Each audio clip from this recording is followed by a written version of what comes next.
السلام عليكم ورحمة الله وبركاته.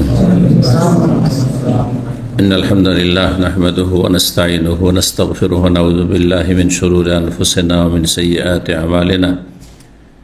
من يهده الله فلا مضل له ومن يضلل فلا هادي له. وأشهد أن لا إله إلا الله وحده لا شريك له وأشهد أن محمدا عبده ورسوله صلى الله تعالى عليه وعلى آله وصحبه وسلم تسليما كثيرا. أما بعد فقد قال الإمام البخاري رحمه الله تعالى باب اسم القاطع. قال حدثنا يحيى بن بكير قال حدثنا ليث بن عقيل عن ابن شهاب أن محمد بن جبير بن مطعم قال إن جبير بن مطعم أخبره أنه سمع النبي صلى الله عليه وسلم يقول لا يدخل الجنة قاطع. সম্মানিত ভাতৃমণ্ডলী, আল্লাহ রাব্বুল আলামিনের প্রশংসা এবং প্রিয় নবী সাল্লাল্লাহু আলাইহি সাল্লামের উপর সালাত ও সালামের পর আজ মঙ্গলবার 3রা রজব 1447 হিজরি মোতাবেক 23 ডিসেম্বর 2025 আমাদের ধারাবাহিক আলোচনা সহিহুল বুখারীর আচার ব্যবহার পর্ব নম্বর 5 ইমাম বুখারী রাহিমাহুল্লাহর এই পর্বের অধ্যায় নম্বর 11। এই অধ্যায় বলছেন ইমাম বুখারী রাহিমাহুল্লাহ বাবু ইসমিল কাতে। এই অধ্যায় হচ্ছে আত্মীয়তার সম্পর্ক ছিন্নকারীর গুনাহ সম্পর্কে। আত্মীয়দের সাথে যে সম্পর্ক ছিন্ন করে, সম্পর্ক রাখে না, সেই ব্যক্তির পাপ অন্যায় সম্পর্কে। সে গুনাহগার, সে পাপী, সে কাবিরা গুনাহ করছে। সম্পর্ক না রাখা আত্মীয়দের সাথে কাবিরা গুনাহ। কাবিরা গুনাহ না হলে জাহান্নামের শাস্তির কথা আসতো না। হাদিস 5984 নম্বর। বর্ণনা করছেন তাবেঈ মুহাম্মদ ইবনে জুবাইর ইবনে মুতঈম তার পিতা সম্পর্কে যে ইন্না জুবাইর ইবনে মুতঈমিন, জুবাইর বিন মুতঈম রাদিয়াল্লাহু তাআলা আনহু সাহাবী, আখবরাহু তাকে জানিয়েছেন, মানে তার আব্বা তাকে এই হাদিসটি জানিয়েছেন। কি জানিয়েছেন? আন্নাহু সামিআন নবী সাল্লাল্লাহু আলাইহি ওয়াসাল্লাম ইয়াকুল, তিনি নবী সাল্লাল্লাহু আলাইহি ওয়াসাল্লামকে বলতে শুনেছেন, সরাসরি শুনেছেন তার পিতা রাসূলুল্লাহ সাল্লাল্লাহু আলাইহি ওয়াসাল্লামের কাছে এই হাদিস, লা ইয়াদখুলুল জান্নাতা কাতিউন, জান্নাতে প্রবেশ করবে না আত্মীয়তার সম্পর্ক বিচ্ছিন্নকারী। যে আত্মীয়তার সম্পর্ক রাখে না সে ব্যক্তি জান্নাতে প্রবেশ করতে পারবে না, যাবে না। তাহলে কি সে কাফের? প্রশ্ন, তাহলে কি কাফের? কাফের জান্নাতে প্রবেশ করবে না, তাই না? মুসলিম যদি হয়, মুসলিম মানে জন্মসূত্রে মুসলিম না, আজকালকার মুসলিম না। মুসলিম মানে আল্লাহর খাতায় মুসলিম, ভোটার লিস্টে মুসলিম না, পাসপোর্টে মুসলিম না। কথা বোঝা গেছে না? আল্লাহর খাতায়, আমলনামায় অথবা লাহে মাহফুজে যদি লেখা থাকে যে এই মুসলিম আছে, ইসলাম থেকে বেরিয়ে যায়নি, তাহলে সে মুসলিম।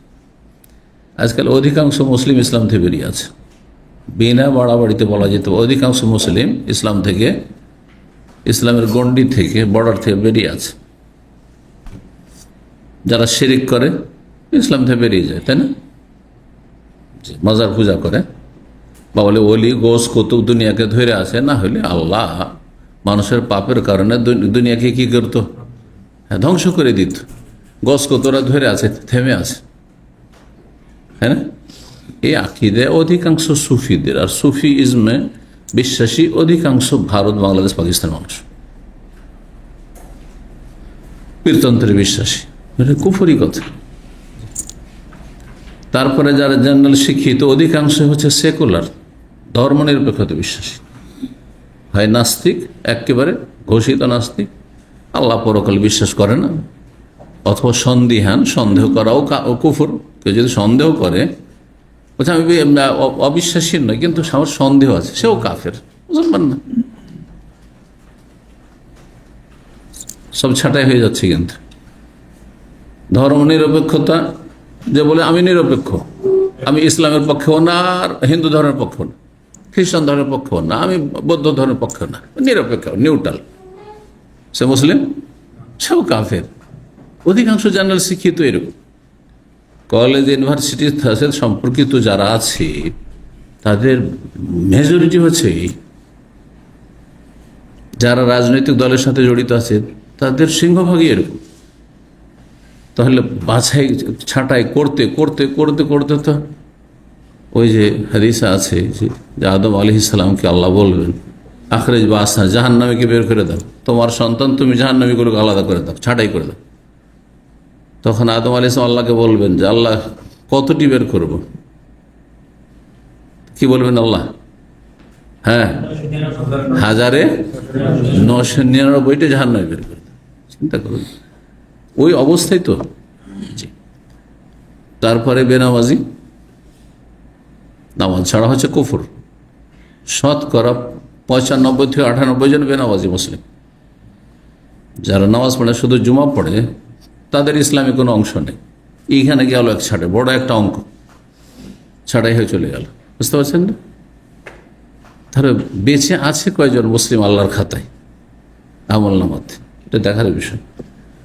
যদি ইসলাম টিকে থাকে, মানে 5 টাইম নামাজ আছে, 5 ওয়াক্ত নামাজি, বড় শিরক করেন না, এই পীর মুরিদিতে বিশ্বাসী না, এই মাজারে বিশ্বাসী না, গৌস কুতুব এসব কুফরিতে বিশ্বাসী না। বোঝা গেছে না? আর সেকুলার না, নাস্তিকও না, এসব নেই। কি অপরাধ আছে? শুধু যে আত্মীয়তার সম্পর্ক ছিন্ন করে রেখেছে। একজন নামাজি, আল্লাহ পরকালে বিশ্বাসী, ইসলামের গণ্ডিতে আছে, কিন্তু তার একটি অপরাধ কি? যে সে আত্মীয়দের সাথে সম্পর্ক রাখে না। আত্মীয় কাদেরকে বলা হয়? যাদের সাথে রাহিমের সম্পর্ক আছে। হ্যাঁ, আপনার জন্ম আমার জন্ম কিসের মাধ্যমে হয়েছে? বাবা মায়ের মিলনের মাধ্যমে। মানে বাবার বংশের কারোর সাথে সম্পর্ক ছিন্ন করে রেখেছে, অথবা মায়ের বংশের কারোর সাথে সম্পর্ক ছিন্ন করে রেখেছে, চাচার সাথে, চাচাতো ভাইয়ের সাথে, হ্যাঁ,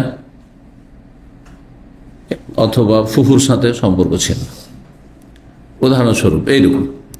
অথবা খালার সাথে, খালা তার সাথে আত্মীয়তার সম্পর্ক আছে, খালুর সাথে নেই কিন্তু দূরের আত্মীয় বলা যেত। খালার খালু সমান না, কিন্তু আমাদের দেশের মানুষের মনে করে খালা খালু সমান, কারণ তারা স্বামী স্ত্রী, তারা স্বামী স্ত্রী আপন জায়গায় আছে, কিন্তু আপনার একটা খালা, আপনার মায়ের আরেকটা কে? আপনার খালাকে তালাক দিলে কেউই না, সে ঠিক না? দুইজনে অনেক পার্থক্য রয়েছে শরীয়তের দৃষ্টিতে। এই ফুফা আর ফুফু, ফুফু আপনার বাবার বোন, আর ফুফা এক্ষুনি তালাক দেবে দুশ্মন, কেউ না। হ্যাঁ, দুটোতে আসমান জমিনের পার্থক্য আছে এই দুই সম্পর্কে। তো তারপরেও সুসম্পর্ক রাখতে হবে, কিন্তু আত্মীয়তার সম্পর্ক ছিন্নকারী যদি মায়ের বংশের কারো সাথে, অথবা বাবার বংশের খালার সাথে, অথবা মামার সাথে, মামাতো ভাইয়ের সাথে, এদের সাথে যদি সম্পর্ক ছিন্ন রাখেন, তাহলে আপনি আত্মীয়তার সম্পর্ক ছিন্নকারী। বোঝা গেছে? আত্মীয়তার সম্পর্ক থাকতে হবে। যদি তাদের মধ্যে, অধিকাংশ আত্মীয়দের মধ্যে পাপ আছে, বিভিন্ন কাবিরা গুনাহ আছে, যতটা অপরাধে ততটা ঘৃণা থাকবে, কিন্তু আত্মীয়তার সম্পর্ক এমনি থাকবে। এই নয় যে রাস্তায় দেখা হল, তোর সাথে কোনো কথা নেই, না তোর সাথে কথা বলবো না, এটা চলবে না, কোনো সম্পর্ক রাখবো না, দেখা সাক্ষাৎ করবো না, হ্যাঁ, দাওয়াত দিলে দাওয়াত নেব না, হ্যাঁ, দেখা সাক্ষাৎ করতে যাব না, আর আমার বাড়িতেও রাখবো না। এগুলো হচ্ছে আত্মীয়তার সম্পর্ক ছিন্ন করে। তবে পাপীদের ওপর অন্তরের ঘৃণা অবশ্যই থাকতে হবে। আত্মীয়তার সম্পর্ক মানে এই নয় যে আপনার, হ্যাঁ, বেনামাজি ভাই আর তাকে ভালোবাসবেন না, ভালোবাসা হারাম। বেনামাজি মামা খালা ভালোবাসবেন, ভালোবাসা হারাম। পাপ যার মধ্যে যতটা পাপ আছে ততটা ঘৃণা করা ফরজ। এর নাম হচ্ছে ওয়ালা এবং বারা। একটি কিতাব বাংলায় অনুবাদ করেছি, পড়েছেন বইটি? আল ওয়ালা ওয়াল বারা। এর বাংলাটা বলি, হ্যাঁ, সেটা হচ্ছে কি? হ্যাঁ, কি? বন্ধুত্ব এবং বৈরিতা বা শত্রুতা। শেখ সালেহুল ফৌজান হাফিজাহুল্লাহ তাআলার কিতাব। জি, কার সাথে আপনি বন্ধুত্ব রাখবেন, মিত্রতা রাখবেন, আর কার সাথে শত্রুতা রাখবেন, আর কতটা পরিমাণ রাখবেন। যে পুরো ফুল কাফের মুশরিক, তার সাথে পুরোপুরি বৈরিতা, আর যে পাক্কা মমিন একবার ইমানদার পরহেজগার তার সাথে ফুল 100% তার সাথে মিত্রতা, ভালোবাসা, বোঝা গেছে না? আর যার মধ্যে যত পাপ আছে ততটা বৈরিতা, তার সাথে ঘৃণা, আর তার মধ্যে কিছু ভালো আছে ততটা তার সাথে মিত্রতা, মানে ভালোবাসা। মুসলিম সমাজে তার একটু নামাজি কিন্তু গীবত করে, তবে গীবত করার জন্য ওর উপরে ঘৃণা থাকতে হবে, আর নামাজির জন্য তাকে ভালোবাসতে, বোঝা গেছে? একজন লোক নামাজি কিন্তু বেদাতি, মুশরিক না, মাজার পূজারী নয়, কিন্তু বেদাত করে, মিলাদ করে, নিয়ত পড়ে, তারপরে বেদাতের জন্য বেদাতের পরিমাণ ঘৃণা থাকতে হবে, আর যে নামাজি বেনামাজি নয় সেজন্য অতটা ওর উপরে ভালোবাসা থাকতে হবে। এটার নাম হচ্ছে আল ওয়ালা ওয়াল ওয়ারা, এটি আকীদার বিষয়। এই জন্য সবচেয়ে বেশি ভালোবাসি আম্বিয়া রসুলগণকে, আর তার মধ্যে সবচেয়ে বেশি মুহাম্মদ রাসূলুল্লাহ সাল্লাল্লাহু আলাইহি ওয়াসাল্লাম, আমাদের রসুল, তাই না?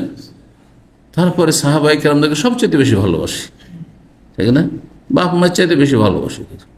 বাপ মার মধ্যে পাপ থাকলেও যতটা পাপ আছে ততটা ঘৃণা আছে, কিন্তু সাহাবায়ে কেরামদের আমার ঘৃণা নেই, আপনার ঘৃণা নেই। ঘৃণা থাকলে আপনার মুনাফিক, আপনি। হাদিস আছে না যে আনসারীদের সাথে যারা বিদ্বেষ রাখবে তারা মুনাফিক, লা ইউবগিযুহুম ইল্লা মুনাফিক ওয়া লা ইউহিব্বুহুম ইল্লা মুমিন। তো যাই হোক, আত্মীয়তার সম্পর্কের কথা বোঝাচ্ছিলাম, কারণ অনেকে এই বিষয়টি বুঝেন না বা আমল করেন না, না বোঝার কারণে হোক অথবা বুঝে সুঝে আমল করেন না। না, এটি হালকা বিষয় নাই, কিন্তু সম্পর্ক ছিন্ন করা হারাম মানে এই নয় যে ভালোবাসা রাখতে হবে। পাপী, পাপের পরিমাণ তাকে ঘৃণা করতে হবে।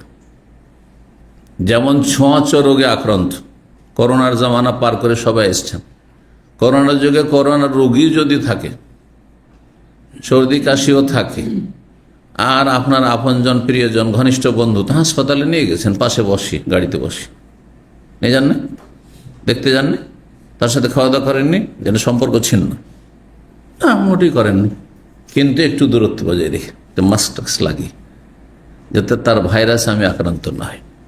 ঠিক তেমনই ঘৃণা এই জন্য থাকতে হবে যে পাপীকে ঘৃণা না করলে আপনিও পাপী হয়ে যাবেন, ওর তরিকায় চলতে লাগবে, ওর ক্ষেত্রে আপনি দুর্বল হয়ে পড়বেন, আপনি ওর খারাপটাও ভালো লাগতে শুরু হয়ে যাবে।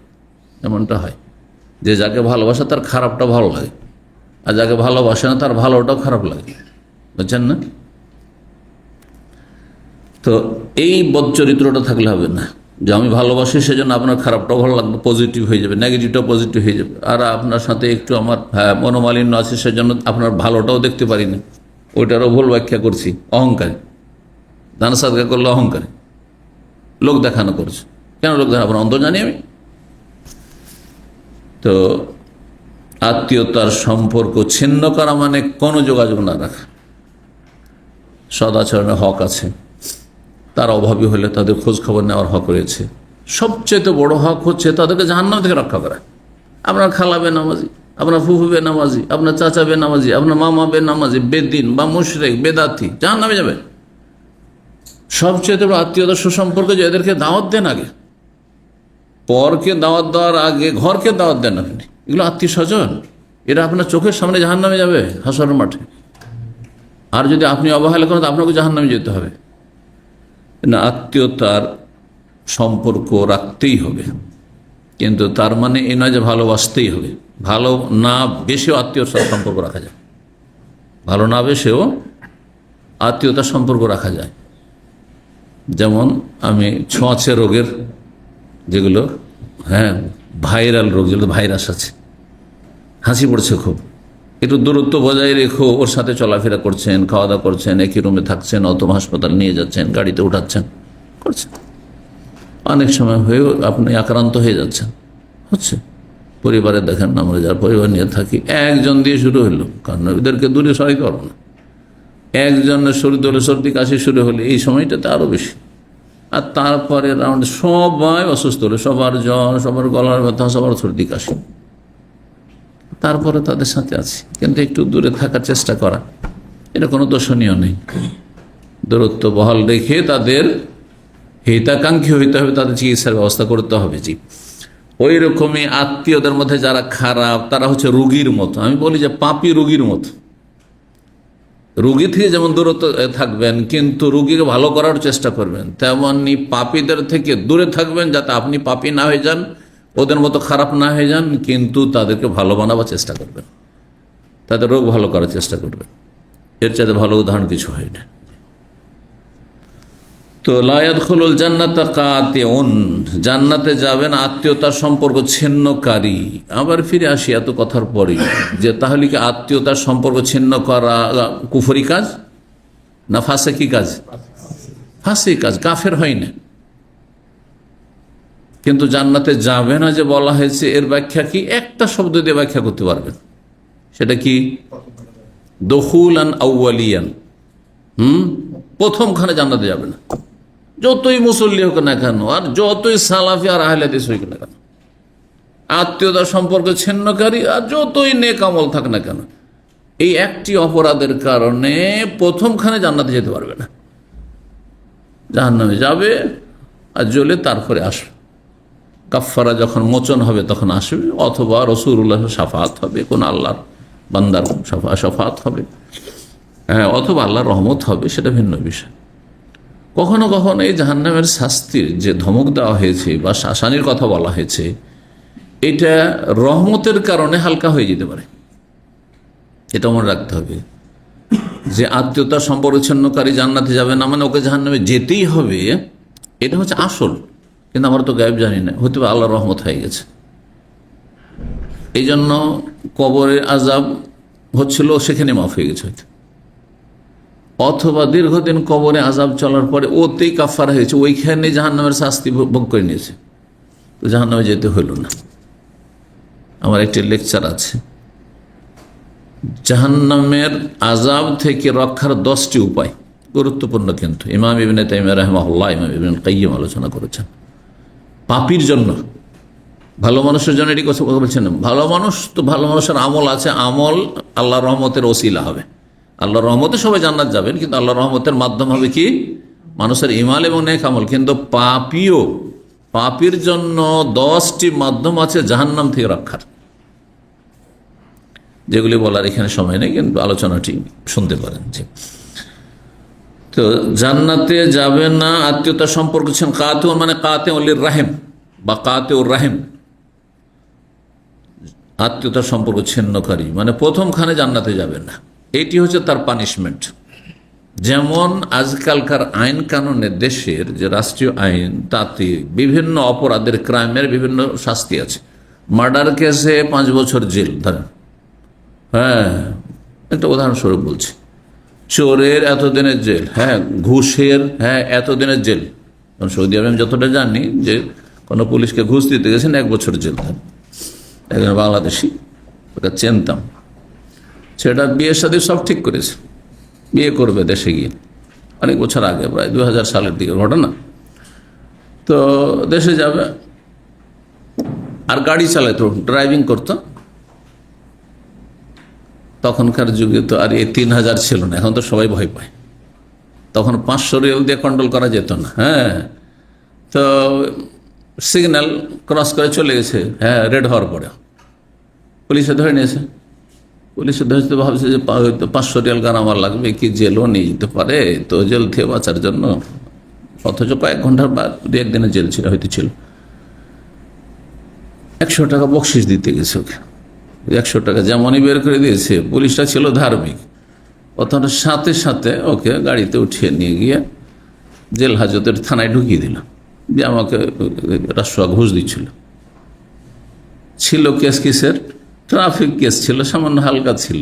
হ্যাঁ, হয়তো 500 টাকা লাগতো বা মায়াটা হয়ে যেত, কিন্তু ঘুষ দেওয়ার কারণে কি হলো, ও জেলে চলে গেল। আর গিয়ে জেলে বক্তব্য করতে গেছি, ওই ছেলেটাকে চিন্তা গিয়ে ওখানে হাজির। আরে এখানে কেন এই ছেলেটা? তো জানতাম যে নামাজ ছেলেটা। তো বলছে যে এইরকম ব্যাপার, 100 টাকা আমি ঘুষ বকশিস দিতে গেছিলাম, আর সাথে সাথে উঠিয়ে নিয়ে আমাকে জেলে পাঠিয়ে দিয়েছে। এখন সাজা বেশি 1 বছর সাজা হয়েছে। বিয়ের স্বপ্ন সব চুরমার হয়ে 1 বছর পরে, বুঝতে পারছেন না? এই জন্য কখনো একটা অপরাধ ঢাকার জন্য অন্য কোনো অপরাধ করবেন না। আজকাল সফরে গেলে অনেকে ধরা পড়ে গেছে ঘুষ দিতে যায়, বাঙালি কিছু দালাল ছাড়া আছে এগুলোতে আশেপাশে। এই দালালগুলো কিছু পয়সা খায় আর তারপরে পয়সা দেয়। এক হারামখোর পয়সা খায়, তারপরে আর এক হারামখোরকে পয়সা দেয়, এইভাবে ছুটায়। এগুলো কাজে যাবেন না। যার নসিব আছে হয়ে গেছে হয়ে গেছে। কিছু নামাজির লোক এরকম দেখি ধরা খেয়েছে, এখন 2 নম্বর রাস্তা খুঁজে। আউযুবিল্লাহ। একজন আশ্চর্য আমাকে জিজ্ঞাসা করেছে কোনো রাস্তা আছে ছাড়াবার জন্য। আরে ভাই, কোনো কাউকে পরিচিত ব্যক্তি দিয়ে হয়তো হয়, কোনো টাকা পয়সা দিয়ে কোনো রাস্তা আছে, এই কথা আমাকে জিজ্ঞেস করবেন আপনি? জীবনে আমি কল্পনাতে নিয়ে আসি না যে আইন বিরোধী কোনো কাজ করবো। এইটা আমার কল্পনার বাইরে। সে যা হবে তকদিরে, বুঝতে পেরেছেন? কথা হচ্ছে যে আইনকে শ্রদ্ধা করা, মেনে চলা, এটি দিন দুনিয়ার সব ক্ষেত্রে আপনার জন্য নিরাপত্তা। আল্লাহ হেফাজত করুন।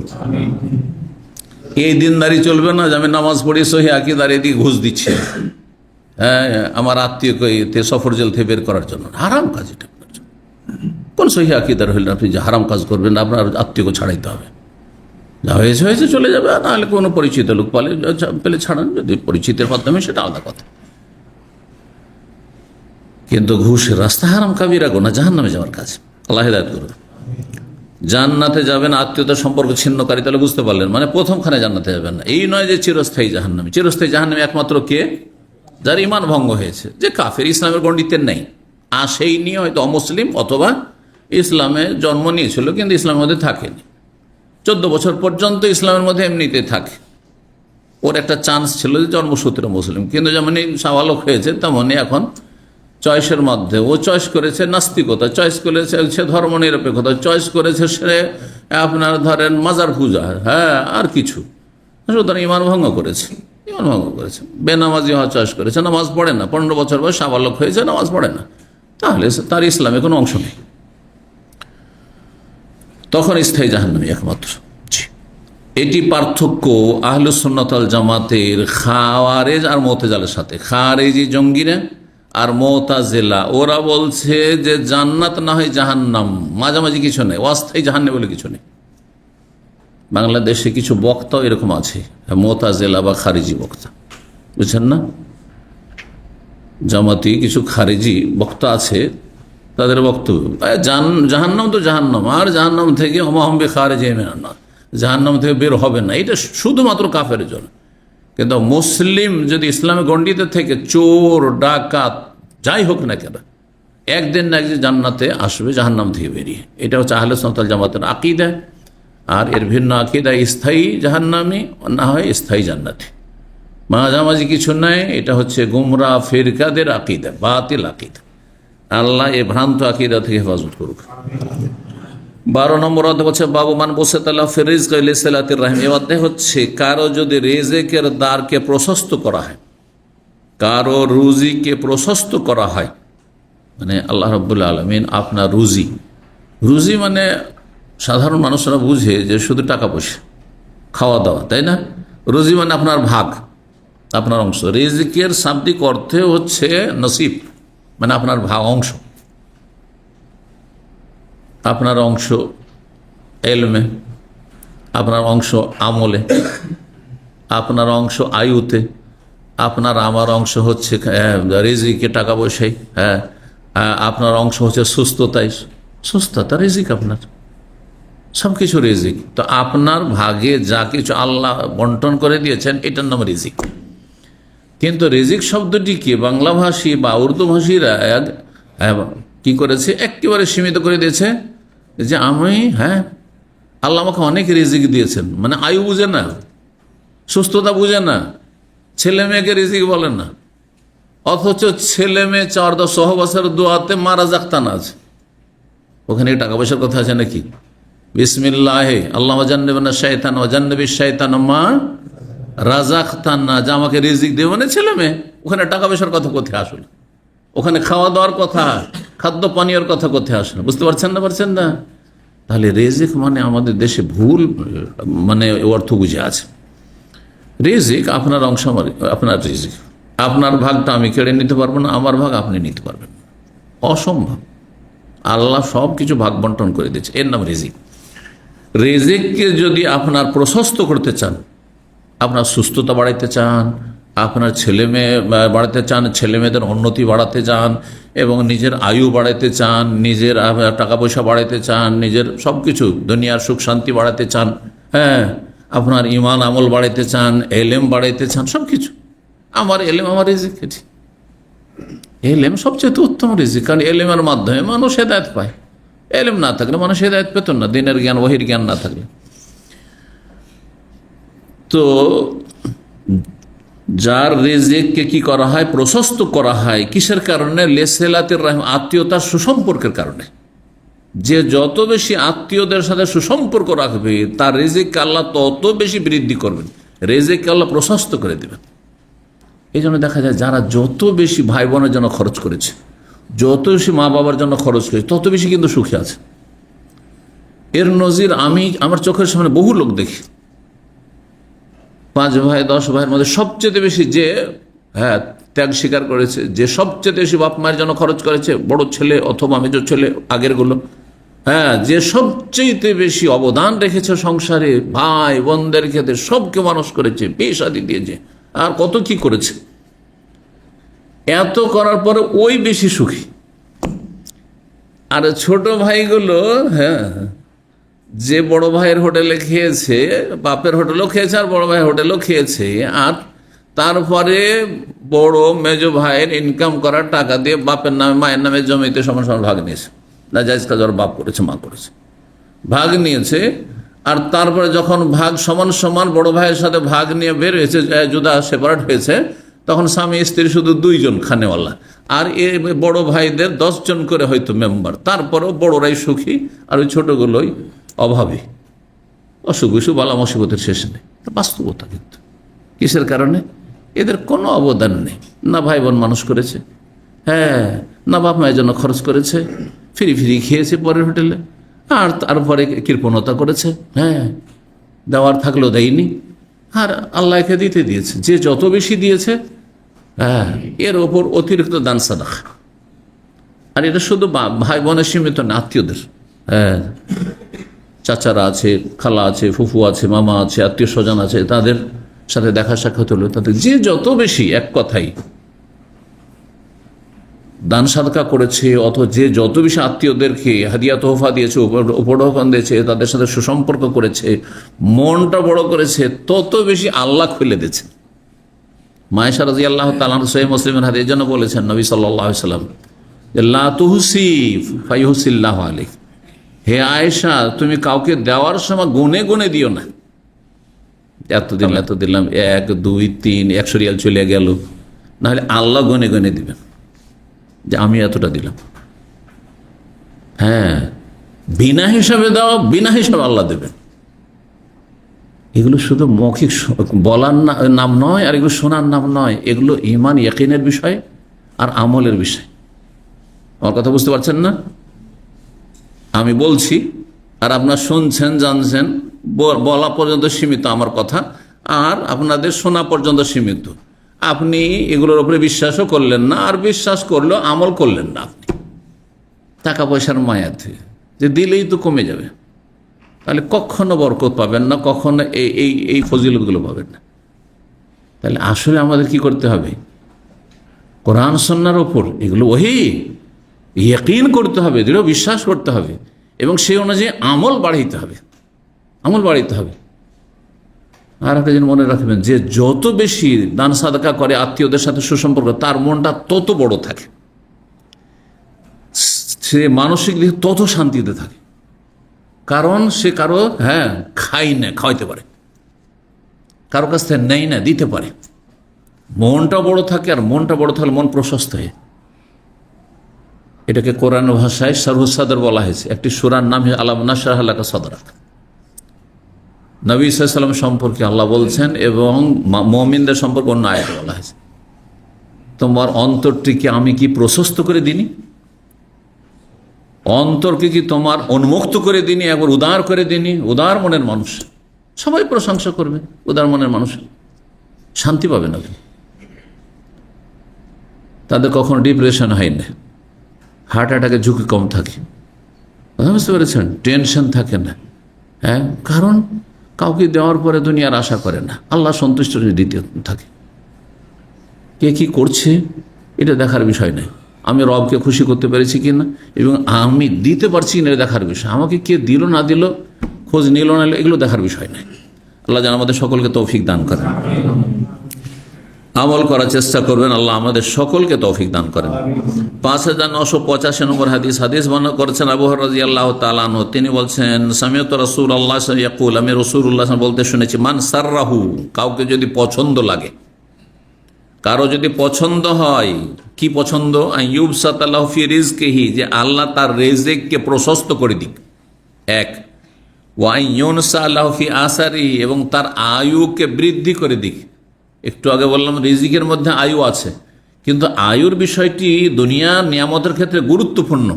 এই জন্য যদিও রিজিক শব্দে শামিল আছে, পৃথক করে নবী সাল্লাল্লাহু আলাইহি ওয়াসাল্লাম বয়ান করেছেন যে আপনার বয়স বাড়াইতে চান, দীর্ঘায়িত হতে চান, আমি দীর্ঘদিন দুনিয়াতে থাকবো, আর বেশি বেশি আমি আল্লাহর কাছে ইমান আমল নিয়ে যেতে পারবো, নামাজ নিয়ে যেতে পারবো, রোজা নিয়ে যেতে পারবো, জাকাত নিয়ে যেতে পারবো, দান সাদকা নিয়ে যেতে পারবো, আমি সবে কাদার নিয়ে যেতে পারবো। যত বছর বাড়ে তত সবে কাদার বেশি পাবেন না? তার একজন ভালো মানুষ যত বাঁচবে তার জন্য তত বেনিফিট, আর খারাপ মানুষ যত বেশি বাঁচবে তার জন্য তত বেশি আযাব শাস্তি বাড়বে। কারণ প্রতিদিন তার গুনহার বোঝা বাড়তি আছে। এই জন্য খারাপ মানুষ দুনিয়া থেকে চলে গেলেই তার কল্যাণ আছে এবং মানব জাতিরও কল্যাণ আছে, কারণ তার কারণে আল্লাহর গজব আসছে দুনিয়ায়, তো মানব জাতি আরাম পেল, আর তারও গুনহার বোঝাটা কম থাকলো, শাস্তি কম হইল। একটা লোক পাপ করে যদি 50 বছর বাঁচে, আর একটা লোক পাপ করে 100 বছর বাঁচে, তো 100 বছরের গুনাহ। তো কেউ যদি পছন্দ করে নিজের জন্য কি, যে তার রিজিককে প্রশস্ত করা হোক আর তার আয়ু বৃদ্ধি করা হোক, ফালিয়াসিল রাহিমাহু, তাহলে সে যেন তার আত্মীয়দের সাথে সুসম্পর্ক অক্ষুণ্ণ রাখে, সুসম্পর্ক বজায় রাখে বা বহাল রাখে। 5986 নম্বর হাদিস বর্ণনা করেছেন আনাস ইবনে মালিক রাদিয়াল্লাহু তাআলা আনহু। তাহলে একই হাদিস আবু হুরায়রা বর্ণনা করেছেন আর আনাসও বর্ণনা করেছেন, বলছেন আন্না রাসূলুল্লাহ সাল্লাল্লাহু আলাইহি ওয়াসাল্লাম, রাসূল বলেছেন, মান আহাব্বা, কেউ যদি পছন্দ করে, ওইটাতে হচ্ছে মান সাররাহু, কাউকে যদি খুশি লাগে, আমাকে ভালো লাগছে যে আমার বয়স বৃদ্ধি হোক, বেশি বেশি নেক আমল নিয়ে আল্লাহর কাছে যেতে পারবো, আমি ওই দুনিয়া বেশি ভালো খেতে পাবো, ভোগ বিলাস করতে পারবো, এগুলো দুনিয়ার ধান্দা আমার নেই। একজন মুমিন বান্দার ধান্দা হবে কি, যে আমি যদি আরও 20-30 বছর বাঁচতে পারি তো 20-30টা রমজান পাবো, হ্যাঁ 20-30টা আমি হজ পাবো, হ্যাঁ আর প্রতি বছর হয়তো কয়েকটা করে উমরা করছে, এই উমরাগুলি পাবো, আর তারপরে আমি সবে কাদার পাবো। তো এইভাবে চিন্তা করবে, আমি আরাফা রোজা পাবো, মুহররমের রোজা পাবো, কত কত নেক আমল। তাহলে এভাবে চিন্তা করতে হবে তাকে। আপনি আপনার মতো আমল চিন্তা করবেন, আপনি আল্লাহওয়ালা মানুষ, ধার্মিক মানুষ, আখেরাতমুখী, আপনি আখেরাতের চিন্তা করবেন। আচ্ছা দুনিয়াদার পেটুক, সে পেটের চিন্তা করবে, বেশি দিন থাকলে বেশি খাবে, বেশি ভোগ বিলাস করবে। মান আহাব্বা, যে ভালোবাসে, আইয়ুবসাতা লাহু ফি রিজকি, যে তার রিজিককে প্রশস্ত করা হোক, ওয়া ইউনসা লাহু ফি আসি, ইউনসা মানে ইউআখার, হ্যাঁ তার আয়ু বৃদ্ধি করা হোক। বৃদ্ধি করা হচ্ছে শাব্দিক অর্থ, ইউনসান মানে বিলম্ব করা, মানে তার মরণে বিলম্ব করা হোক, তার মানে আয়ু বৃদ্ধি করা হোক, তাকে দীর্ঘায়িত করা হোক। তাহলে কি করুক, ফালিয়াসিল রাহিমাহু, সে যেন আত্মীয়তার সুসম্পর্ক অটুট রাখে বা অখণ্ড রাখে। 13 নম্বর অধ্যায় বলছে বাবনে মান ওয়াসালাহুল্লাহ, যে ব্যক্তি আত্মীয়দের সাথে সুসম্পর্ক রাখবে, আল্লাহও তার সাথে ভালো সম্পর্ক রাখবে। আল্লাহর সাথে যদি সম্পর্ক মজবুত রাখতে চান, গভীর রাখতে চান, তাহলে আত্মীয়দের সাথে সম্পর্ক ভালো রাখেন। যত বেশি আত্মীয়দের সাথে সম্পর্ক ভালো আছে, তত আল্লাহর সাথে আপনার সম্পর্ক ভালো আছে। শুধু নামাজ দিয়ে আল্লাহর সাথে সম্পর্ক হয় না, কিন্তু নামাজ ছাড়াও আবার হয় না। কারণ বেনামাজিরা বলে যে আমি আত্মীয়দের সাথে অনেক কিছু করি, এই তো হাদিস, মানে ওয়াসালাহুল্লাহ, যে আত্মীয়দের সাথে সুসম্পর্ক রাখবে, আল্লাহর সাথে তার সুসম্পর্ক। কিন্তু একটা দিয়ে তো সুসম্পর্ক আল্লাহর সাথে থাকে না, তার আগে এবাদত, আর সবচেয়ে গুরুত্বপূর্ণ এবাদত মুসলিম জীবনে 5 ওয়াক্ত সালাত। শুধু 5 ওয়াক্ত সালাত না থাকলে আত্মীয়দের সাথে সুসম্পর্ক রেখে আল্লাহর সাথে আপনি সুসম্পর্ক রাখবেন, এটা অসম্ভব কথা। আগেরটা আগে, নামাজের গুরুত্ব বেশি না আত্মীয়তার সুসম্পর্কের গুরুত্ব বেশি? দুটোতে তুলনা করলে আগে নামাজের গুরুত্ব। কিন্তু যেমন নামাজ ছাড়া জান্নাত নেই, তেমনি আত্মীয়তার সুসম্পর্ক ছাড়া জান্নাত নেই। হালকা বিষয় মনে করলে হবে না। 5987 নম্বর হাদিস বর্ণনা করছেন মুআবিয়া ইবনে আবি মুজাররিদ বলছেন, সামিআতু আম্মি, আমার চাচা সাঈদ ইবনে ইয়াসার থেকে শুনেছি, তিনি হাদিস বর্ণনা করেছেন আবু হুরায়রা রাদিয়াল্লাহু তাআলা আনহু থেকে। নবী সাল্লাল্লাহু আলাইহি ওয়াসাল্লাম বলেন, ইন্নাল্লাহ খালাকাল খালকা, আল্লাহ রাব্বুল সমস্ত সৃষ্টিকুলকে সৃষ্টি করলেন, আসমান জমিন এবং এই উভয়ের মাঝে এবং ভূগর্ভে যা কিছু আছে সব কিছু আল্লাহ সৃষ্টি করলেন। কয়দিনে সৃষ্টি করেছেন? 6 দিনে সৃষ্টি করেছেন। জি, আল্লাহ সমস্ত সৃষ্টিকুলকে সৃষ্টি করলেন। সমস্ত কেন বললাম? যেমন আলহামদ মানে সমস্ত প্রশংসা, ওই রকম আল খালক মানে সমস্ত সৃষ্টি। আলিফ লাম এটাকে আরবি গ্রামার বলে ইস্তেগরাক, যাবতীয় অর্থ হয়। হাত্তা ইযা ফারাগা মিন খালকিহি, যখন আল্লাহ সৃষ্টি করে অবসর হলেন মানে সমাপ্ত করলেন, সৃষ্টি করা শেষ করলেন। আল্লাহ রাব্বুল আলামিন এক কথায় কোন দিয়ে তো সব সৃষ্টি করে দিতে পারতেন, তো 6 দিন কেন লাগাইলেন? এটা নাস্তিকরা অনেক সময় প্রশ্ন করে, বুঝছেন না? এটা আমাদেরকে শেখানোর জন্য, হ্যাঁ আমাদেরকে শেখানোর জন্য, কারণ আমাদের সীমিত ক্ষমতা দেওয়া হয়েছে। কোনো যদি কাজ করতে চান তাহলে আপনাকে নিয়মিত লেগে থাকতে হবে, হ্যাঁ লেগে থাকতে হবে, অধৈর্য হইলে হবে না। আল্লাহ রাব্বুল যেখানে এক মুহূর্তের মধ্যে কোন দিয়ে সবকিছু সৃষ্টি করতে পারতেন, তিনিও 6 দিনে সবকিছু সৃষ্টি করেছেন, তাহলে আমাদেরকে লেগে থাকতে হবে না? যারা এলমের ময়দানে আছেন দীর্ঘদিন লেগে থাকতে হবে। কিছুদিন ইসলামী সেন্টার আসা বলছে যথেষ্ট শিক্ষা হয়ে গেছে, এখন মুফতি হয়ে গেছি হোয়াটসঅ্যাপ গ্রুপ, এটা হইলে হবে না। এখন আর শেখার প্রয়োজন নাই, এটা হইলে হবে না। আপনাকে লেগে থাকতে হবে, ইবাদত বন্দেগীতে সারা জীবন লেগে থাকতে হবে, এলম শিখায় সারা জীবন লেগে থাকতে হবে। কি আওয়াজ আসছে না? ঠিক, হ্যাঁ কম আছে তোমার। হাত্তা ইযা ফারাগা মিন খালকিহি, যখন আল্লাহ রাব্বুল শেষ করলেন তার সৃষ্টি, কালাতির রাহিমু, তার মধ্যে একটি সৃষ্টি আল্লাহর হচ্ছে আত্মীয়তার সম্পর্ক, রাহিমের সম্পর্ক। রাহিম মানে কিন্তু মাতৃগর্ভ, জরায়ু, জরায়ু বাচ্চাদানে যেটাতে বাচ্চা থাকে, গর্ভধারণ করে মায়েরা। এ রাহিম আল্লাহর কাছে এই যে আত্মীয়তার সম্পর্ক, আত্মীয়তার সম্পর্ক অদৃশ্য জিনিস, কিন্তু এমন না যে দৃশ্য, যেমন আমাদের আল্লাহ আস্তে আস্তে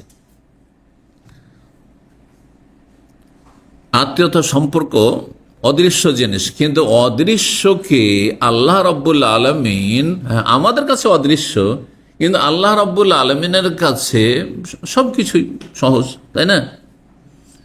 এই জন্য আমাদের আমল নেকি আর গুনাহ আছে না? নেই, নেকিও আছে গুনাহ আছে। নেকি গুনাহ দৃশ্য না অদৃশ্য? এর কি ওজন আছে নাকি? তো হাসর মাঠে দাঁড়িয়ে পড়লে ওজন হবে, দাঁড়িয়ে পড়লে ওজন হয়, ধান গম পাট যেগুলোর ওজন আছে এইগুলোর ওজন হয়। এবার নেকি আর গুনার ওজন হয়। হ্যাঁ, এককালে যখন এই ধরনের অদৃশ্য জিনিসগুলো ওজন হইতো না, হ্যাঁ সায়েন্স টেকনোলজি এত উন্নতি করেনি, তখন একদল অস্বীকার করেছে, নেকি গুনার ওজনকে অস্বীকার করেছে। গুমরা ইমাম বুখারী রাহিমাহুল্লাহ তাদের খণ্ডন করেছেন, রদ করেছেন। শেষ অধ্যায় যেটি সহিহ বুখারী তাতে রদ করেছেন। আল্লাহ কিয়ামতের দিনের ওজন দাঁড়ি পাল্লা কায়েম করা, এটি সত্য। আজকাল অস্বীকার করবে না, কারণ সায়েন্সে বলছে যে যা দেখা যায় না তা ওজন করা যায়।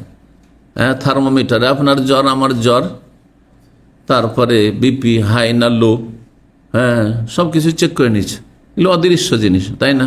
কারেন্ট, বিদ্যুৎ, হ্যাঁ কত ভোল্টেজ আছে সব চেক করে নিচ্ছে, ঠিক না? তারপরে বাতাসের গতি, তারপরে এই যে আপনার যেটাকে বলা হচ্ছে টেম্পারেচার, এখন এই শীতকালে এখন দামামের টেম্পারেচার কত, তাই না? কোনো দেশে মাইনাস চলছে, কোনো দেশে প্লাস চলছে, কোনো দেশে এখন এখনো পৃথিবীতে আছে অনেক জায়গায় গ্রীষ্মকাল, অনেক জায়গায় আছে পৃথিবীতে। এই না যে সারা দুনিয়াতে শীতকাল চলছে, যদিও অধিকাংশ বিশ্বে এখন শীতকাল চলছে, কিন্তু কিছু কিছু বিশ্বের জায়গা আছে, দেশ আছে এখন একবারে গরমের সময়। এই যে মাপগুলো, এই মাপগুলো মানুষ যখন জানতে শিখে নিয়েছে, তখন আর অস্বীকার করার কিছু নেই যে নেকি গুনাহ আল্লাহ। মানুষই যখন ওজোর করে নিয়েছে আনসিন জিনিসকে, অদৃশ্য জিনিসকে, যেটা দেখা যায় না, তো রব্বুল আলামিন কি করতে পারে? সবই করতে পারেন, ঠিক না? জি। তো আত্মীয়তার সুসম্পর্ক, আত্মীয়তার সম্পর্ক কি করলো?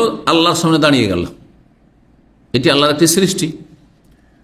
আর আল্লাহর কাছে আশ্রয় চাইলো। এবার ঠিক আছে, হাযা মাকামুল আয়েযে বিকা মিনাল কাতিয়াতে, আল্লাহ এই জায়গায় হচ্ছে আত্মীয়তার সম্পর্ক ছিন্ন করা থেকে আশ্রয় গ্রহণের জায়গা। আল্লাহ তোমার আরশের কাছে এসে আমি আশ্রয় চাইছি আত্মীয়তার সম্পর্ক ছিন্ন করা থেকে। এই আত্মীয়তার সম্পর্কই দোয়া করছে যে আল্লাহ আমার সাথে, আমি কি জিনিসটি, এই আত্মীয়তার সম্পর্ক যা অদৃশ্য জিনিস, আল্লাহর কাছে দরখাস্ত করছে, পানা চাইছে যে আমার সাথে সম্পর্ক ছিন্ন যেন কোনো মানুষ না করে। সুবহানাল্লাহ, আল্লাহর কাছে আশ্রয় চাইছি। কালার নাম, আল্লাহ বললেন হ্যাঁ তোমার দোয়া শোনা হইল, তোমার দোয়া শোনা হইল। আমা তারদাই না, তুমি কি রাজি না, সন্তুষ্ট না, আন আসেলা মান ওয়াসাল্লাকে, তোমার সাথে যে সুসম্পর্ক রাখবে, মানে তোমার সম্পর্ককে যে বহাল রাখবে, আত্মীয়তার সম্পর্ক, তার সাথে আমিও সম্পর্ক বহাল রাখবো। ও আক্তাও মান কাতাকি, আর তোমার সাথে যে সম্পর্ক ছেদ করবে তার সাথে আমিও সম্পর্ক ছেদ করবো, আমিও আল্লাহ সম্পর্ক রাখবো না। তাহলে যার আত্মীয়দের সাথে সম্পর্ক নেই তার আল্লাহর সাথে সম্পর্ক নেই। সবচেয়ে কাছের আত্মীয়, গতকালকে বলেছি, বাপ মায়ের সাথে কাছের কেউ আছে? ছেলে মেয়ে আপনার কাছের না, আপনার বাপ মা কাছে। কারণ ছেলে মেয়ে আপনার হচ্ছে শাখা, ফরু। যেমন একটা গাছের কাণ্ড থেকে গিয়ে ডালপালা হয়, 5টা ছেলে 5টা ডাল, 5টা ছেলে মেয়ে আছে, 5টা ডালপালা। কিন্তু বাপ মা হচ্ছে ওই গাছের শেকড়ের মতো, আপনার মূল অসুল। আগে বাপ মা এসছে জড় শেকড় হিসাবে, তারপরে আপনি আমি এসছি দুনিয়াতে, বুঝছেন না? তো গাছের শেকড়ের বেশি দাম, মূল্য, গুরুত্ব না ডালপালার শেকড়ের? এই জন্য ছেলে মেয়ের চাইতে বেশি হক বাপ মায়ের। কিন্তু যদি আপনার অভাবে থাকে তো কাউকে না খাওয়াই অন্য কাউকে খাওয়াবেন, এটা ইসলাম নয়। সবাইকে ভাগযোগ করে খাওয়ান, কম কম করে ভাগ করে, বাপ মাও খাক আর আপনার ছেলে মেয়েও খাক। এরা যেন আনাথে এ কথা বলার সুযোগ নাই যে আমি তো ছেলে মেয়েরই খরচা চালাইতে পারি না, এদেরই খাওয়া দাওয়া পড়াশোনা খরচ চালাতে পারি না, তো বাপ মাকে কেমন করে দেবো? না, কোনো বলার সুযোগ নেই। তাতেই বাপ মাকে সাথে নিয়ে খাওয়া দাওয়া করতে হবে, বাপ মা যদি অভাবী থাকে। এ কথা বারবারই বলেছি, কিন্তু কারণ আমাদের মানুষরা বুঝে না। বাপ মা আর অনেক জমি জায়গা আছে, অনেক ইনকাম সোর্স আছে, সরকারি চাকরি, সেখান থেকে তার পেনশন আসতে, তারপর বাপ মার দাবি টাকা দিতে হবে। আর আপনি এদিকে সংসার চালাতে পারেন, তখন বাপ মায়ের জন্য এটা জায়েজ নয়। ছেলে নিজের সংসার, নিজের ছেলে মেয়ে স্ত্রীর জন্য হিমশিম খাচ্ছে সংসার চালাতে, আর আপনি পেনশন পাওয়ার পরেও আপনি ওখানে টাকা চান, আপনার বিবেক নেই, বুঝতে পারছেন না? জি, বড় যে হালাত আছে কিন্তু আমাদের সমাজে। কালাত বাল্লা, তখন ওই আত্মীয়তার সম্পর্ক আল্লাহকে বলল অবশ্যই আরব, আল্লাহ আমি রাজি। কিসে রাজি? যে তোমার সাথে কেউ সম্পর্ক রাখে যদি, তা আমি সম্পর্ক রাখবো আল্লাহ, আর না হলে ওর সাথে আমার সম্পর্ক নেই, এতে রাজি। দোয়া কবুল। আল্লাহ বলে ফাহু আল্লাহকে, এটা তোমাকে দেওয়া হইল। যদি আত্মীয়তার সম্পর্ক কেউ যদি অক্ষুণ্ণ রাখে, তাহলে আমি আল্লাহ রাব্বুল আলামিন তার সাথে সম্পর্ক রাখবো, না হলে কোনো সম্পর্ক নেই তার সাথে। কঠিন কথা। কালা রাসূলুল্লাহ সাল্লাল্লাহু আলাইহি ওয়াসাল্লাম, রাসূলুল্লাহ তারপরে একটি আয়াত পাঠ করলেন এর দলিল স্বরূপ, সূরা মুহাম্মদের আয়াত নম্বর 22।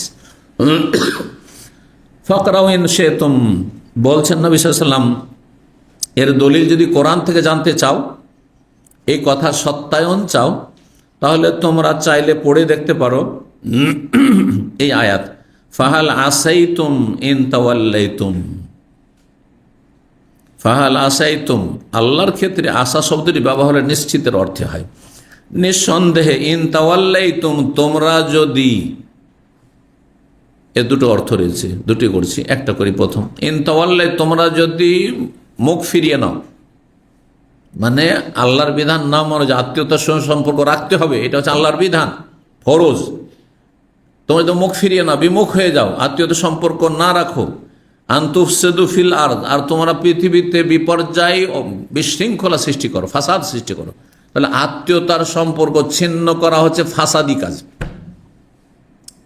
বিশৃঙ্খলা সৃষ্টি করা, অশান্তি সৃষ্টি করা, ফাসাদ মানে বুঝেন তো, ফিতনা ফাসাদ শব্দটা কিন্তু বাংলায় ব্যবহার হচ্ছে, কিন্তু ফাসাদের বাংলায় বেশ কয়েকটি অর্থ করা যেতে পারে। বিশৃঙ্খলা, হ্যাঁ, অশান্তি, বোঝা গেছে না, বিপর্যয়, এগুলি সবগুলি অর্থ। আর তো আল্লাহর জমিনে বিশৃঙ্খলা বা অশান্তি বা বিপর্যয় ঘটানো হচ্ছে কি করা?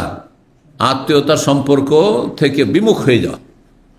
অতকাত্তীয় আরহামাকুম, আর তোমরা যদি আত্মীয়তার সম্পর্ক ছিন্ন করো তাহলে কি হবে? তারপরের অংশে তো রয়েছে ফাহাল আসাইতু ইন তাওয়াল্লাইতু আন তুফসিদু ফিল আরদি ওয়া তুকাত্তিউ আরহামাকুম উলাইকা আল্লাযিনা লানাহুমুল্লাহ, এদের উপর আল্লাহ লানত করেছেন। কাদের উপর? যারা আত্মীয়তার সম্পর্ক ছিন্ন করে তাদের উপর আল্লাহর অভিশাপ রয়েছে, লানত রয়েছে, রহমত থেকে বঞ্চিত করেছেন। এবং আল্লাহ তাদেরকে বহিরা করেছেন। ও আমা আবসারহম, এবং তাদেরকে অন্ধ করেছেন। কিসের অন্ধ? বাসারের অন্ধ না, কিন্তু বসিরাতের অন্ধ। মানুষের চোখ হচ্ছে দুটি, বাংলায় কিন্তু ব্যবহার হয়। হ্যাঁ, একটা হচ্ছে এই চোখ, হ্যাঁ, আর আরেকটা হচ্ছে অন্তর্দৃষ্টি, যেটা বাংলায় বলা কি বলা হয়? অন্তর্দৃষ্টি। অন্তর্দৃষ্টি এটাকে বলা হয়। অন্তর্দৃষ্টি বেশি শক্তিশালী এই চোখের দৃষ্টির চাইতে, কারণ চোখের দৃষ্টিতে অনেক সময় হিতাহিত জ্ঞান থাকে না, কিন্তু অন্তর্দৃষ্টি যদি ঠিক থাকে, অন্তর দিয়ে যদি দেখেন তো ভালো মন্দের পার্থক্য অবশ্য বুঝছেন। এ না অন্তর্দৃষ্টি। এই জন্য ছোটকালে যে আমরা ওই পেয়ে পড়েছিলাম, যখন 1, 2 শিখি, একে চন্দ্র স্মরণ করে, এগুলো অনেক কিন্তু এগুলোর অর্থ জানেন না। একে চন্দ্র, 2 পক্ষ। পক্ষ মানে কি? হ্যাঁ, 2 পক্ষ। হ্যাঁ, 1 মাসে কয়টি পক্ষ হয়? কে বললো এটা? মাসাল্লাহ, তো এইটাই তো বলছি। একটা মাসে 15 দিনে 1 পক্ষ হয়, 2 পক্ষ। 3 মানে কি? বাঙালি কিন্তু বাংলার অর্থ জানেন না। পরীক্ষা করে নিলাম আপনাদেরকে। হ্যাঁ, চলেন দেখি কোন আল্লাহর বান্দা, অনেক তো শিক্ষিত আছেন, বলেন 3 নিত্র। হ্যাঁ, এটাই যেটা বলছি। কি? 3টি চক্ষু, 2টা চোখ, আর এখানে চোখ, অন্তর্দৃষ্টি। জি,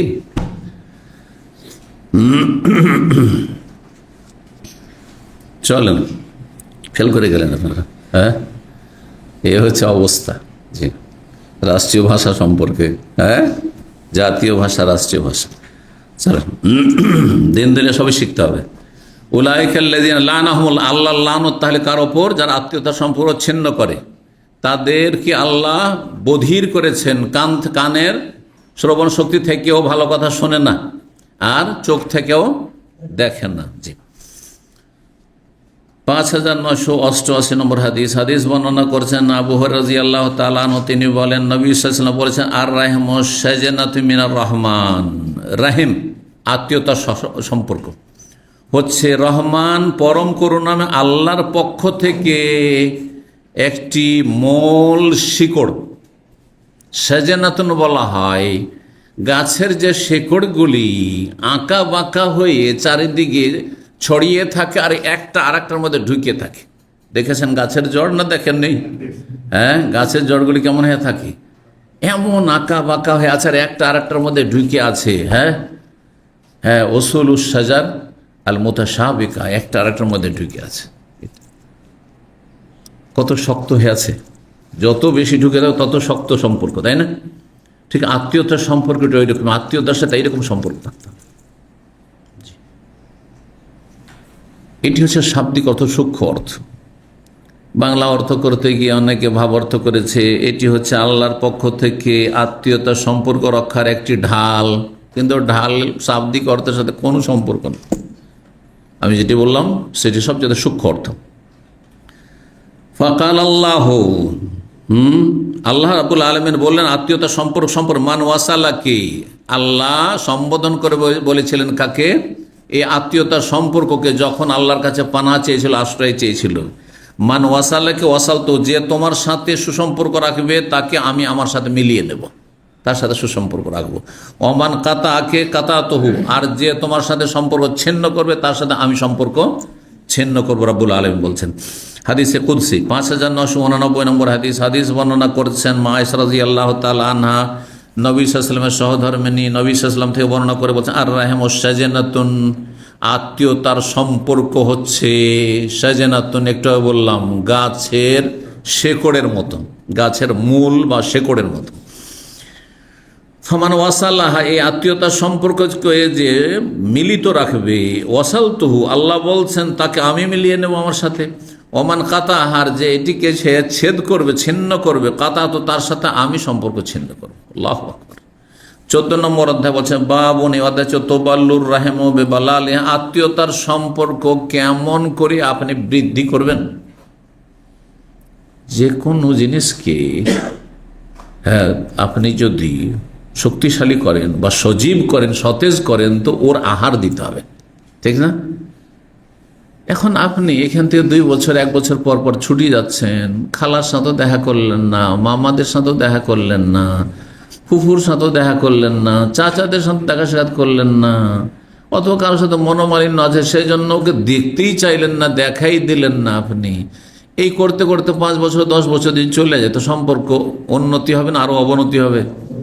অবনতি হবে। কিন্তু এটা যদি যতই ভুল বুঝাবুঝি থাক, আপনি যখন গেলেন, সালাম আলাইকুম চাচা, সালাম আলাইকুম খালা, ফুফু, আর তারপর দেখা সাক্ষাৎ করতে চলে গেলেন, আরে ওদের তো আমরা খারাপ ভাবছিলাম, ওদেরকে তো ঘৃণা করতাম, ওদের সাথে আমার সম্পর্ক ছিন্ন করেছি, চলে এসছে হাদিয়া তোফা নিয়ে চলে এসছে, ছেলে সম্পর্ক ভালো হবে না? হবে না।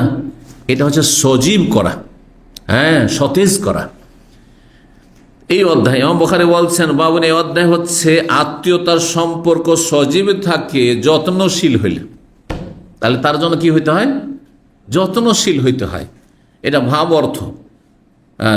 আর রাহেম আত্মীয়তার সম্পর্ক, আর তোবাল্ল মানে সেটাকে সিক্ত করা হয়, মানে রসানো হয়। খুব সহজ ভাষায় বলি, রসানো হয়। শুকনো জিনিস ধরেন, কোন শুকনো জিনিস আছে, শুকনো মাটি অথবা শুকনো আটা, ওইটাকে রসিয়ে দেন, দেখেন কি হয়ে যাবে, ওর একটা সম্পর্ক ভালো হয়ে যাবে।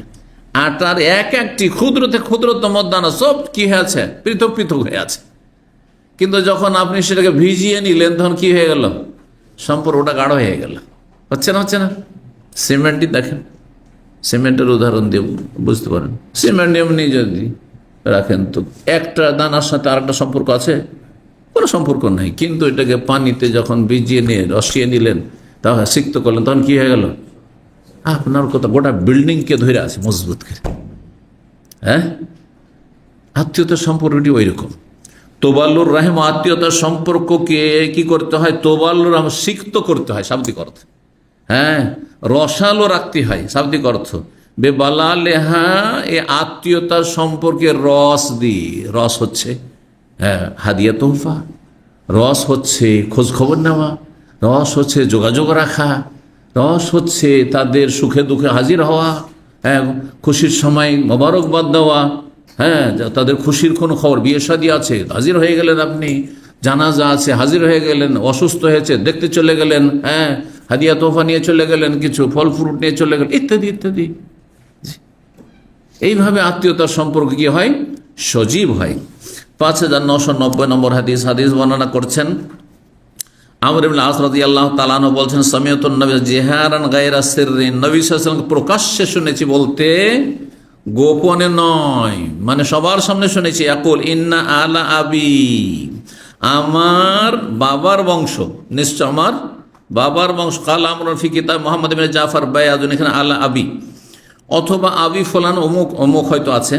লাইসু বিআউলিয়া, তারা আমার বন্ধু নয়। আমার বাপের বংশে হইলেই যে তারা বন্ধু, কারণ তাতে কাফেরও আছে। নবী সাল্লাল্লাহু আলাইহি ওয়াসাল্লামের আপন চাচা আবু লাহাব, তাব্বাত ইয়াদা আবি লাহাব, আবু লাহাবের 2 হাত ধ্বংস, অতাব্বা সেও ধ্বংস, তার স্ত্রীও ধ্বংস, সব অভিশপ্ত মালাও। কথা বুঝছেন না? আবু জাহাল আত্মীয়, ওতবা সাইবা রাবিয়া সব কুরাইশ বংশের সব বড় বড় নেতা আত্মীয়, কোনো কাজ। আবু তালেব চাচা, হিতাকাঙ্ক্ষীয়। কিন্তু নবী সাল্লাল্লাহু আলাইহি ওয়াসাল্লাম জান্নাতে, নবী সাল্লাল্লাহু আলাইহি ওয়াসাল্লামের বংশের যারা মুমিন জান্নাতে, আর এসব নিকট আত্মীয় সব জাহান্নামে, স্থায়ী জাহান্নামে। এতে কোনো সন্দেহ আছে? কোনো সন্দেহ নেই। ওই কথা বলছেন, আমার বাবার বংশ, এরা আমার বন্ধু নয় যে বাপের বংশ হইলেই বলবো আত্মীয়। আমি কিন্তু ওই জন্য আগে বলেছি যে যার মধ্যে যতটা পাপ আছে, এই নয় যে আপনার আত্মীয় স্বজন পাপী তারপরে ভালোবাসবেন, ভালোবাসা জায়েজ নয়, কিন্তু তারপরে সম্পর্ক রাখতে হবে। তারপরে সম্পর্ক, মানুষকে ঘৃণা করেও তার সাথে সম্পর্ক রাখা যায় না? দেখা হলে হাসি মুখে কথা বলে, কি খবর, কেমন আছো, ভালো আছো, হ্যাঁ। তারপরে পাপীকে হাতিয়া তো হয়ে দেওয়া যায় না? কারো অনিষ্টকে ঠান্ডা করার জন্য, কারো ক্ষয়ক্ষতিকে কমানোর জন্য, বা আপনার ট্যাকল দেওয়ার জন্য তাকে ওপর হুকুম দেন, এটা শরীয়তের বিধান। জি। তো ইন্নামা ওয়ালি আল্লাহ সালিহ, আমার বন্ধু হচ্ছেন আল্লাহ এবং নেক মুমিনরা। শুধু মুমিন মুসলিম বলেননি, ওয়াসালিহিল মুমিন ওয়াসালিহুল মুমিনিন, যারা নেককার, ভালো মানুষ, ভালো ইমানদার মানুষ, সৎকর্মশীল, তারা হচ্ছে আমার বন্ধু, তাদের সাথে বন্ধুত্ব থাকবে। আর এই মাপকাঠি যদি থাকে তো এতে শান্তি আছে।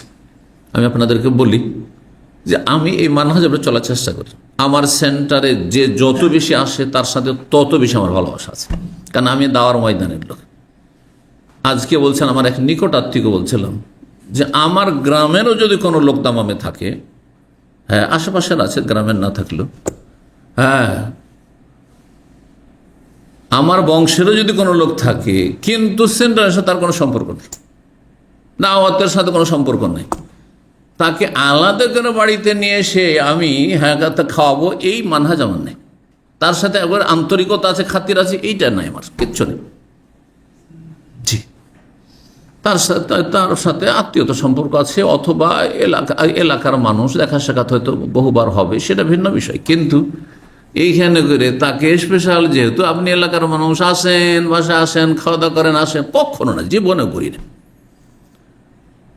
অনেক পয়সাওয়ালারা আছে আমাকে দাওয়াত দিয়ে থাকে, আমি কখনো কারো দাওয়াত নিই না। ইসলামিক সেন্টারে আগে আসবে, আর তারপরে তখন তার দেখব আন্তরিকতা দেওয়ার ময়দানে, হ্যাঁ হ্যাঁ, অথবা অবদান ইত্যাদি, আর তখন সেটা চিন্তা করা যায়।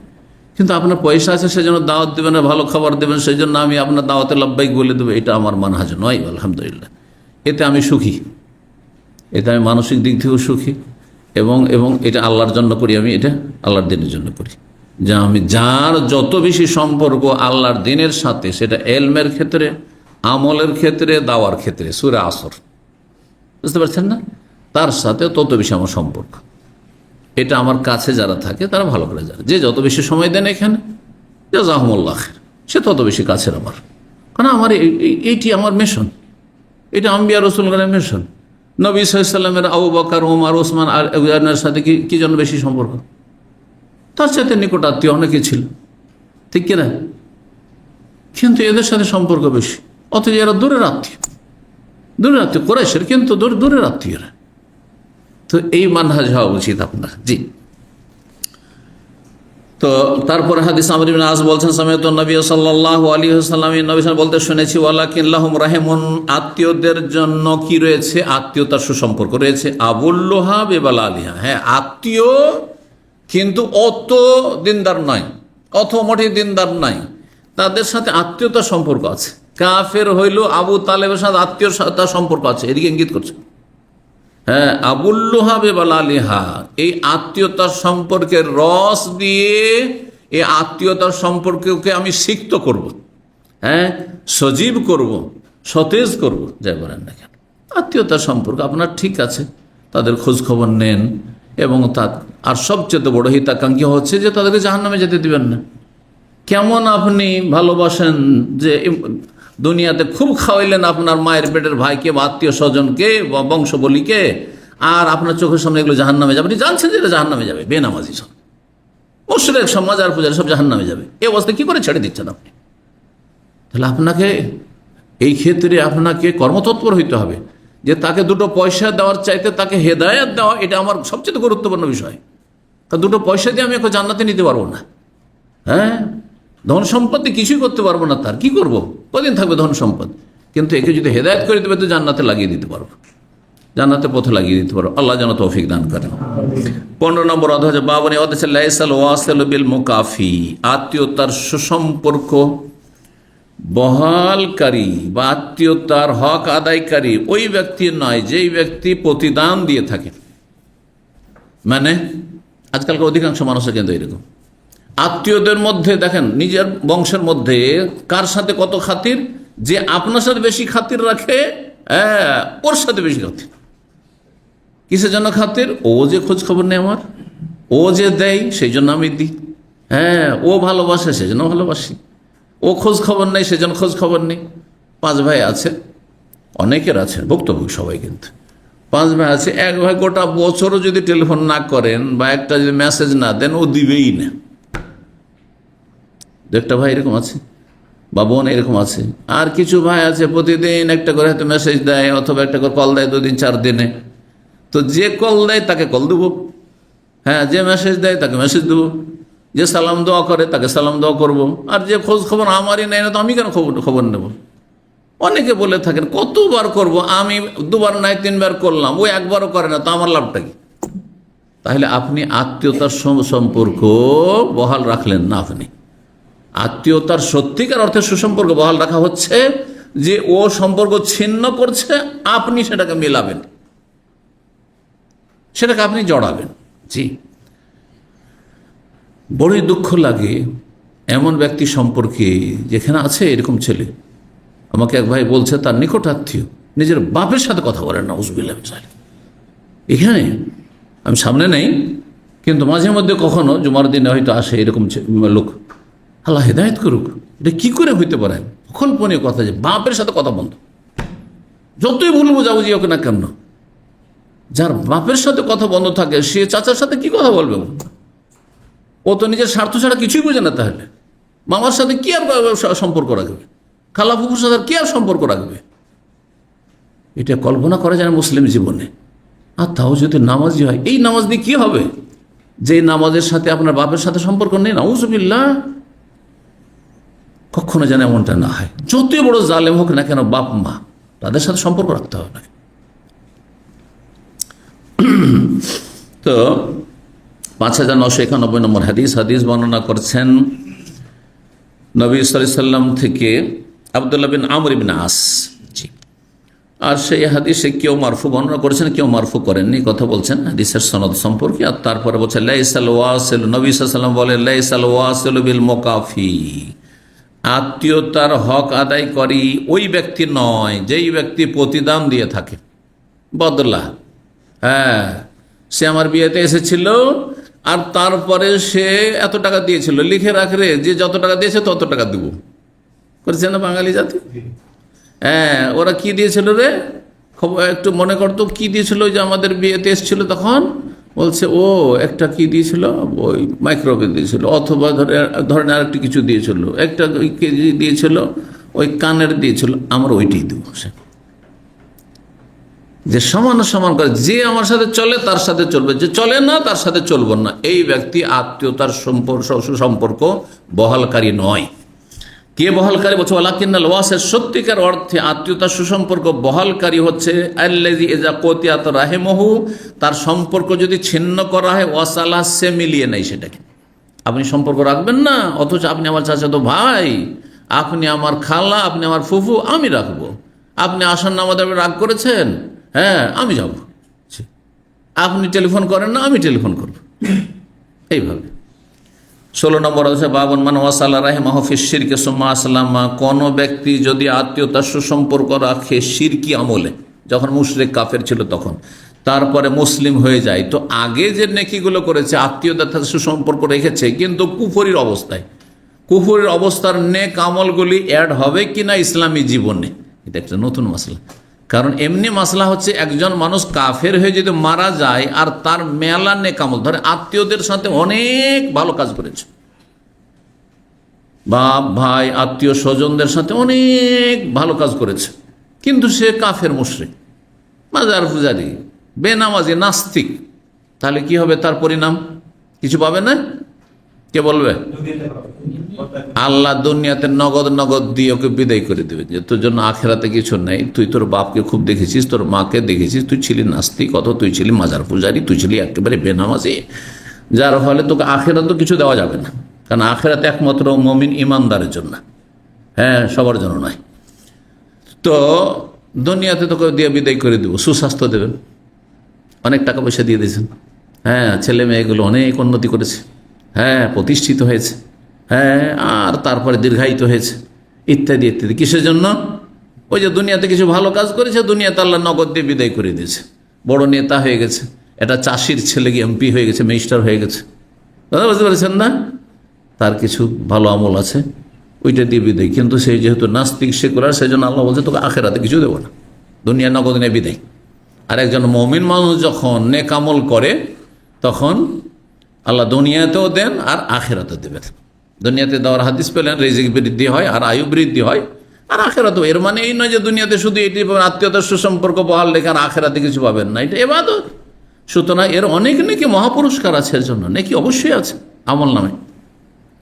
কিন্তু একজন মানুষ জাহিলি যুগে যখন কাফের মুশরিক ছিল, অথবা ধরেন বেনামাজি ছিল, আমাদের মুসলিম সমাজে বেনামাজি ছিল, বা একসময় একবার বেদিন ছিল বা মাজার পূজারী ছিল, তখন অনেক ভালো কাজ করেছে, জনকল্যাণমূলক কাজ করেছে, বাপ মা বংশ আত্মীয় স্বজনকে দেখেছে, কিন্তু এই শিরকি আমলে, কুফরি আমলে।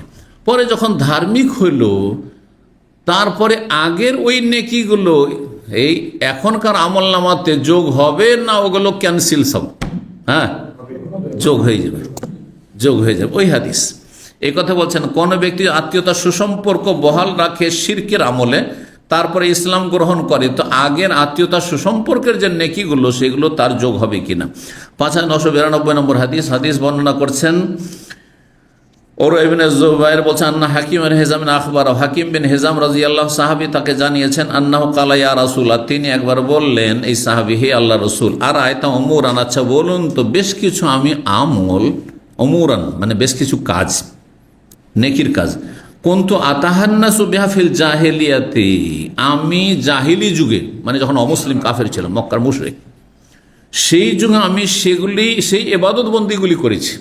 আর তাহান্নাস মানে আতাআব্বাদ, সেগুলি আল্লাহ সন্তুষ্টির জন্য আমি করেছি, কিন্তু নেক আমলগুলি করেছি। কি কাজগুলি ছিল?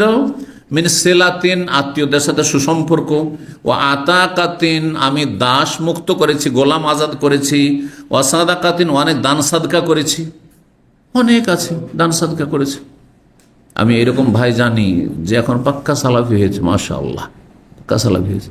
এক সময় সে একেবারে নাস্তিক ছিল, একেবারে নাস্তিক ছিল, আছে কাছাকাছি, মাঝে মাঝে আসে, আমার দর্শা আসে, পাক্কা নাস্তিক ছিল, কিন্তু সেই কালেও ভালো মানুষ ছিল। ও নাস্তিকতার যুগ, আখলাক চরিত্র খুব ভালো ছিল, দান খায়রাত করতো, কিন্তু জনকল্যাণমূলক কাজ, মানুষের উপকার করতে হবে, উপকার করে, কিন্তু আল্লাহ পরকাল এইসব কিচ্ছু ছিল না। একটি বক্তব্য শুধু শুনলো, তওবার বক্তব্য শুনে ইউটার্ন হয়ে গেল। সুবহানাল্লাহ। তাহলে আগে যে আমলগুলি তার নাস্তিকতার যুগে করেছে, এগুলো অ্যাড হবে এখানে, এই যে এই হাদিস আছে। তো এই লোক বলছেন হাকিম বিন হিজাম যে আমি জাহিলি যুগে সেই এবাদতগুলি করতাম। কিসের এবাদত? আত্মীয়তার সুসম্পর্ক বহাল রাখা, অনেক গোলাম আজাদ করেছি, আর অনেক দান সাদকা করেছি। হালকান আলী ফিহা মিন আজরিন, এতে কি কোন নেকি পাবো? মানে এখন কি ওই নেকিগুলি পাবো না গেছে তো গেছে? তো কোরআনে যা আছে, লাইন আশরাকতা লা ইয়াহবাতা আমালুক, শিরক করলে তোমার আমল ধ্বংস হয়ে যায়। হ্যাঁ, কি উত্তর দেবেন? হ্যাঁ, শিরিক করে মারা গেলে সব শেষ। শিরিক করে মারা গেলে সব শেষ, দুনিয়াতে আখেরাত আর কিছু পাবেন না। কিন্তু শিরিক করেছেন, ইসলাম গ্রহণ করেছেন, আর তারপরে আগের যে আমলগুলি ছিল সেগুলি তখন সংযোগ হয়ে যাবে, ঠিকই এসে যুক্ত হয়ে যাবে আপনার এই মুসলিম জীবনের নেক আমলের সাথে। তো নবী সাল্লাল্লাহু আলাইহি ওয়াসাল্লামকে জিজ্ঞেস করলেন যে আমার কি কোনো নেকি আছে, কিছু পাবো আল্লাহর কাছে? কালা হাকিম বলেন, কালা রাসূলুল্লাহ সাল্লাল্লাহু আলাইহি ওয়াসাল্লাম, তখন জবাবে বলেন, আসলামতা আলা মা সালাফা মিন খাইর, অতীতে যে কল্যাণগুলি কাজ করেছে, কল্যাণমূলক কাজ করেছে, সেগুলির ওপরেই তুমি ইসলাম গ্রহণ করেছো, মানে সেগুলি নিয়েই তুমি ইসলামে এসেছো, বুঝছেন না? যেমন এমনি দাম অনেক কিছু ইনকাম করে অনেক মাল সামান কিনেছেন, আর কেনার পরে ট্রান্সফার হয়ে গেলেন মক্কা এখান থেকে, তো এখান থেকে মাল সামানগুলো নিয়ে যাবেন না?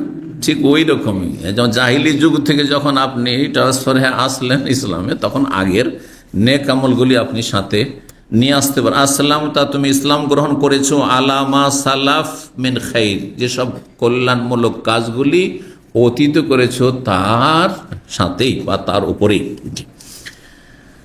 তো তারপরে 17 নম্বর অধ্যায় বলছেন বাবু মান তারাকা সাবিয়াতা গায়রিহি হাত্তা তালাবা বিহি আও কাব্বালাহা আও মাজা। এই অধ্যায় হচ্ছে কেউ যদি নিজের অপ্রাপ্তবয়স্ক মেয়েকে, ছোট মেয়ে, 1-2 বছর মেয়ে, 6 মাস, 1 বছর, 2 বছর, 3 বছর মেয়ে, কথাই ছোট মেয়ে, 10 বছরের নিচের মেয়ে, এইরকম মেয়ে যদি থাকে আর সে মেয়েকে যদি ছেড়ে দেয় অন্য কোনো ব্যক্তির সাথে, ধরেন আপনার মজলিসে কেউ এসছে, আপনার সাথে বসে আছে কেউ, আর আপনার মেয়েটা গিয়ে অন্য যে লোকগুলো মেহমান এসছে তাদের কারোর সাথে একটু খেলাধুলা করছে, করেন আমাদের বাচ্চারা, যেমন ছেলেরাও খেলাধুলা, মেয়েরাও খেলাধুলা করে, 5 বছর 7 বছরের মেয়েরা অন্য মেহমানদের সাথে।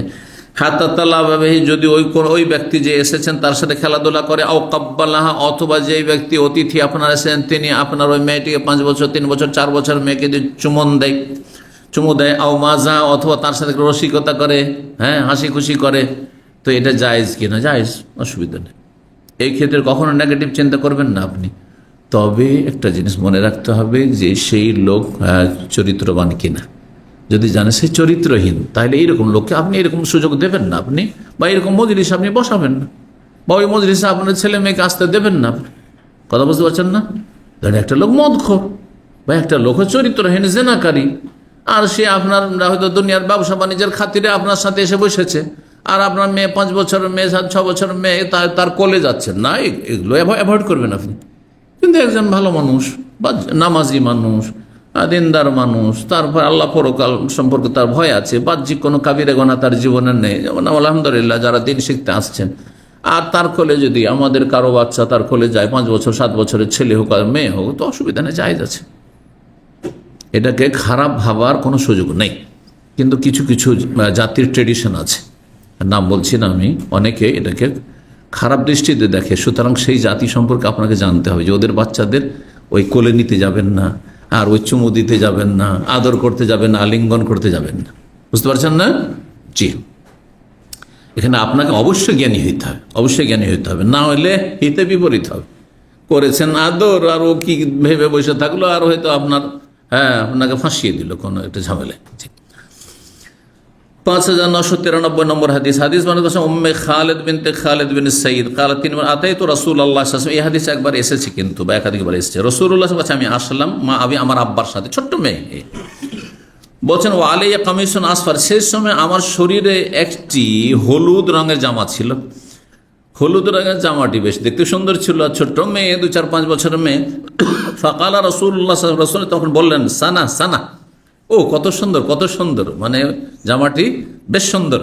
কাল আব্দুল্লাহ বললেন, এখানে আব্দুল্লাহ ওই যে ইমাম বুখারী রাহিমাহুল্লাহ ওস্তাদের ওস্তাদ আব্দুল মুবারক, ইমাম আব্দুল্লাহ ইবনুল মুবারক, প্রখ্যাত ইমাম, আমিরুল মুমিনিন ফিল হাদিস বলা হয়েছে, অনেক বড় ইমাম ছিলেন তিনি। ইমাম বুখারীর উপাধি হচ্ছে হাদিসের আমিরুল মুমিনিন, আর ইমাম আব্দুল্লাহ ইবনুল মুবারকের উপাধি হচ্ছে আমিরুল মুমিনিন ফিল হাদিস। এবং ইমাম আব্দুল্লাহ মুবারক খুব ধনাঢ্য ব্যক্তি ছিলেন, এই গরিব আলেমদের মতো ছিলেন, অনেক ধনী আলেম ইমাম ছিলেন। 1 বছর তিনি জিহাদে মুজাহিদিনদেরকে সমস্ত খরচ খরচা দিয়ে নিয়ে যেতেন। 1 বছর শত শত হাজিদেরকে হজের পুরো খরচ প্যাকেজ দিয়ে হজে নিয়ে আসতেন। সুবহানাল্লাহ। জি, অথচ তিনি বাস করতেন আফগানিস্তান থেকেও দূরে, মরো বলে একটি জায়গা, ইরান আর আফগানিস্তানের পরের এলাকা, ওইসব এলাকা থেকে তিনি হজে নিয়ে আসতেন। জি, তো আলেম ওলামাদের মধ্যে, আইম্মা ইকরামদের মধ্যে এরকম লোক ছিল, এরা আমাদের আদর্শ। সবাই আদর্শ হইতে পারে না। আজকালকার অধিকাংশ আলেমরা কৃপণ, রাগ করবেন না আলেমরা কিন্তু আমার এই কথা শুনে। আলেমরা শুধু নিতে চায়, দিতে চায় না। দাওয়ার কাজ আপনাকে টাকা দিয়ে করতে হবে, আর বক্তাকে শুধু টাকাই নিতে হবে, আপনার শাইখকে শুধু টাকাই নিতে হবে, ওকে ডোনেশন করতে হবে না। কথা বলছেন না? বলছেন না? কিন্তু না, জমা পড়াবো 20,000 লাগবে। কেন? আপনি জমা পড়াইলে ফ্রি, আপনি খরচ দিবেন জমা পড়ার, ওনাকে পয়সা দিতে হবে, ওনার কোনো অবদান রাখতে হবে না। তো এইসব বিষয়গুলি আল্লাহ যেন বুঝার আলেম সমাজকে তৌফিক দান করে। এমন আলেম, আদর্শ আলেম, যেই ব্যক্তি পরের পয়সার দিকে দেখে না, বরং সেও, ওরা যখন পয়সা দিয়ে জান্নাতে যেতে চায়, আমিও পয়সা দিয়ে জান্নাতে যেতে চাই। আপনার জান্নাতের প্রয়োজন আছে, আমার নেই, এই বিষয়টি বুঝার দরকার আছে সকল স্তরের মানুষকে। তো আব্দুল্লাহ মুবারক রাহমাহুল্লাহ বলছেন ওয়াহিয়া বিল হাবশিয়া, এই শব্দটি সানা সানা কিন্তু আরবি শব্দ নাই, হাবশি ভাষা, আবেসিনিয়ার ভাষা। এর মানে হচ্ছে হাসানা হাসানা, মানে খুব সুন্দর, খুব সুন্দর, খুব চমৎকার, খুব ভালো। তো যেমন আমরা বলি ও মাশাআল্লাহ এত সুন্দর পোশাক। জি। কালাত, সে মেয়েটি বড় হওয়ার পরে হাদিস বর্ণনা করেছে ফাজাহাব তো আল আবু, ছোট মেয়ে 4-5 বছরের মেয়ে হয়তো, বলছেন আমি তখন খেলা করতে শুরু করলাম বে খাতামিন নবুয়তে, নবী সাল্লাল্লাহু আলাইহি ওয়াসাল্লাম মোহরে নবুয়ত, যে পিঠে একটু উঁচা হয়েছিল একটা গোস্তের পিণ্ডের মতো, আর সেটা নবী সাল্লাল্লাহু আলাইহি ওয়াসাল্লামের নবী হওয়ার আলামত ছিল শরীরে, যেটাকে কি বলা হয় মোহরে নবুয়ত বলে, খাতামে নবুয়ত। ফাজাবারানি আবি, আমার আব্বা আমাকে দেখে একটু ধমক দিলেন বা টেনে নিলেন যে নাই নবী সাল্লাল্লাহু আলাইহি ওয়াসাল্লামের গায়ে হাত দিচ্ছেন আর ওইটা নিয়ে খেলা করতে যাচ্ছেন। বাচ্চারা কি করে, কোনো জায়গায় দেখুন বাচ্চারা যদি আপনার কোনো জায়গাতে দেখে একটু গর্ত আছে ওইখানে হাত আঙুল ঢুকাবে, করবে না করবেন না? যদি দেখে যে কোনো জায়গায় তোমার চায় যে তো ওইটাই নিয়ে নাড়াচাড়া করবে। আপনার ছেলে মেয়ে আপনার কান ধরে খেলাধুলা করে না করে না? তো খেলতে মজা লাগে বাচ্চাদেরকে। তো এইরকম শুরু করেছে এই মেয়েটি। ফাকাল রাসূলুল্লাহ সাল্লাল্লাহু আলাইহি ওয়াসাল্লাম, বললেন দাহা, ওর আব্বাকে বলছে ছেড়ে দাও, ও খেলা করতে দাও ওকে। তাই নবী সাল্লাল্লাহু আলাইহি সাল্লামের শরীরে খাতমে নবুয়ত বা মোহরে নবুয়ত নিয়ে খেলা করছে এই মেয়েটি। সুম্মা কাল রাসূলুল্লাহ সাল্লাল্লাহু আলাইহি ওয়াসাল্লাম, তাকে ওই যে জামাটি দিয়েছিলেন, কিন্তু অন্য হাদিসে রয়েছে জামা দিয়েছেন রাসূলুল্লাহ সাল্লাল্লাহু আলাইহি ওয়াসাল্লাম, আর তাকে দুয়া দেন আবলি ও আখলেকি, এটা দীর্ঘদিন তুমি পরিধান করো এবং এটাকে তুমি পুরাতন করে দাও, মানে দীর্ঘায়িত হও। ভাবার্থ হচ্ছে আল্লাহ তোমার হায়াতকে দীর্ঘায়িত করে বৃদ্ধি করুক। সুম্মা আবলি ও আখলেকি, সুম্মা আবলি ও 3বার করে দোয়া দিয়েছেন। আর দোয়া দেওয়ার ক্ষেত্রে উত্তম হচ্ছে, বা দোয়া করার ক্ষেত্রে উত্তম হচ্ছে কোনো দোয়া 3বার করে করা। যদি আপনি দোয়া করেন রব্বানা আতিনা ফিদ দুনিয়া হাসানা ওয়া ফিল আখিরাতি হাসানা ওয়া কিনা, 3বার করে পড়বেন। হ্যাঁ, যে কোনো দোয়া, রব্বি হাবলি মিনাস সালিহিন, রব্বি হাবলি মিনাস সালিহিন, রব্বি হাবলি মিনাস সালিহিন, হ্যাঁ, রব্বির হামহুমা কামা রব্বায়ানি সাব্বির হামা কামা রব্বায়ানি রব্বির হামা কামা, এটি হচ্ছে নবী সাল্লাল্লাহু আলাইহি ওয়াসাল্লামের সুন্নাহ। তো এদের দোয়া কবুলের বেশি চান্স থাকে। কাল আব্দুল্লাহ বলছেন বাকি হাত্তা জোকিরা, এই মেয়েটি বড় হয়ে অনেক আয়ু পায়, আর জামাটিও দীর্ঘদিন তার শরীরে থাকে। জামাটিও বড় হওয়ার পরেও ছিল তার গায়ে, ইয়ানি মিন বাকা ইহা, শুধু জামাটির নয়, উদ্দেশ্য এখানে তার দীর্ঘায়িত হওয়া, মানে এই মেয়েটি অনেক আয়ু পেয়েছিল, এ কথা বলতে চাইছেন। তারপরে 18 নম্বর অধ্যায় বলছে বাবু রাহমাতিল ওয়ালাদি ওয়া তাকবিলিহি ওয়া মুআনাকাতিহি, আগেরটিতে ছিল অন্যের ছেলে মেয়ে, কচি কাঁচা ছেলে মেয়েকে আদর স্নেহ করা, এটা জায়েজ, কিন্তু সেখানে যেন ফিতনার আশঙ্কা না থাকে, অথবা অসৎ লোকের হাতে আপনি বাচ্চাদেরকে তুলে দেবেন না বা তার সামনে নিয়ে যাবেন না। আপনি ভালো মানুষ হলে অসুবিধা নেই। আর এটা হচ্ছে নিজের সন্তান সন্ততির ক্ষেত্রে, নিজের সন্তান সন্ততি অথবা ছেলে মেয়ের ওপর মায়া করা, রহমত মানে দয়া মায়া করা, ও তকবিলি ছেলে মেয়েদের নাতিনদেরকে চুমু দেওয়া, ও মানাকাতিহি তাদের সাথে কোলাকলি করা বা আলিঙ্গন করা, জড়িয়ে ধরা, এগুলো ভালো। হ্যাঁ, মায়া প্রকাশ করা ভালো জিনিস, প্রশংসনীয়। সাবেতুল বনানী বর্ণনা করছেন তাবি আনাস রাদিয়াল্লাহু তাআলা আনহু, তিনি বলেন আখাযান নবী সাল্লাল্লাহু আলাইহি ইব্রাহিম, নবী সাল্লাল্লাহু আলাইহি ওয়াসাল্লাম ইব্রাহিম, রাসূলুল্লাহ সাল্লাল্লাহু আলাইহি ওয়াসাল্লামের ছেলের নাম যে ইব্রাহিম ছিল, সে ইব্রাহিমকে করে নিলেন তার মৃত্যুর পূর্ব মুহূর্তে যখন মারা যাচ্ছিল। ফাকাব্বালহু, তারপরে তাকে চুমু দিলেন, ওয়া শাম্মাহু, এবং তার ঘ্রাণ নিয়েছেন, মানে এখন ছোট বাচ্চাদেরকে শুধু চুমু দেন, অনেক সময় করেন, এরকম করেন না, মনে হচ্ছে ঘ্রাণ নিচ্ছেন আপনি, এটাও আদর একটা। জি, তো ঠিক, কখনো চুমু, কখনো এমনি মুখটা লাগাচ্ছে, মানে তার সেন্ট নিচ্ছেন, মনে হচ্ছে ভালো লাগছে আপনাকে, যে এটা হচ্ছে আদর। 5994 নম্বর হাদিস বর্ণনা করছেন ইবনে আবি ইয়াকুব ইবনে আবি নম থেকে, আলা কুনতু শাহিদান লি ইবনে ওমর, আমি উপস্থিত ছিলাম আব্দুল্লাহ বিন ওমরের কাছে, ওয়া সালাহু রাজুলুন আন দামিল বাউজ, হজের মৌসুম ছিল, মেনার ঘটনা। আর আব্দুল্লাহ বিন ওমর রাদিয়াল্লাহু তাআলা আনহু অনেক বয়স পেয়েছিলেন, এবং সাহাবায়ে কেরামদের মধ্যে তিনি সবচেয়ে সিনিয়র তার যুগে সাহাবী ছিলেন। যখন তিনি দীর্ঘায়িত হলেন, অন্যান্য আরও যারা বড় বড় সাহাবায়ে কেরাম ছিলেন তারা মারা গেছিলেন। ইবনে ওমর রাদিয়াল্লাহু তাআলা আনহুকে এক লোক জিজ্ঞাসা করলো মাসলা, কি সম্পর্কে? এহরামের অবস্থা, আন্দামিল বদ, মশার রক্ত সম্পর্কে, যে যদি এহরাম অবস্থায় মশা মেরে দিই হ্যাঁ, তাহলে কি? অথবা মশার রক্ত যদি এহরামের কাপড়ে লেগে যায়, এই ধরনের মাসলা, ছোট একদম মাসলা জিজ্ঞেস করছে। কিসের রক্তের কথা? মশা, বাউজ মানে মশা, মশার রক্তের কথা। ফাকালা, তখন জিজ্ঞেস করল, মিম্মান আনতা, তুমি কোথা থেকে, মানে কোন দেশ থেকে এসছো, কোন অঞ্চলের মানুষ? ফাকালা, তখন সে বলল, মিন আহলিল এরাক, আমি এরাকের অধিবাসী, এরাক থেকে এসেছি। আর তার যে আক্ষেপ, দুঃখ ইরাকের কপটদের ওপর, গাদ্দারদের ওপর, যারা রাসূলুল্লাহ সাল্লাল্লাহু আলাইহি ওয়াসাল্লাম প্রিয় নাতি হুসাইন রাদিয়াল্লাহু তাআলা আনহুকে বস্তা ভরা চিঠির উপরে চিঠি, চিঠির উপরে চিঠি, আসেন আসেন আসেন, আপনি আসেন, আপনি আমাদের খলিফা হবেন, আর এই ইয়াজিদকে আমরা প্রতিহত করব, ইয়াজিদের বিরুদ্ধে আমরা লড়াই করব, তাকে তার শাসন ক্ষমতা চাই না, জালেমকে চাই না, ইত্যাদি সব কথা। কিন্তু যখন একটু ভয় ভীতি দেখানো হইল, তখন মুহূর্তের মধ্যে পাল্টিয়ে গেল। সন্ধ্যাবেলা ছিল হুসাইন রাদিয়াল্লাহুর পক্ষে, আর রাতের অন্ধকারে সকালবেলায় হুসাইন রাদিয়াল্লাহু তাআলা আনহুকে কারবালায় তারাই খুন করেছিল, তারাই খুন করেছিল ইয়াজিদের সেনাবাহিনীতে সামিল হয়ে। এ হচ্ছে গাদ্দার। যখন খুন করলো এই ইরাকের লোকেরা, চোরের মায়ের বড় গলা, ওইটাই হয়েছে। তখন এখন জাতি তো বুঝবে যে খুন করেছে কে, ইরাকিরা, ওই শিয়ারা। তখন তারা মাতম করা শুরু করলো, হ্যাঁ, মাতম করা শুরু করলো, যাতে করে চোর ধরা না পড়ে, খুনি ধরা না পড়ে। আর এই মাতম এখন পর্যন্ত চলতে আছে, 10 মুহররমের মাতম চলতে আছে, বুঝতে পারছেন না?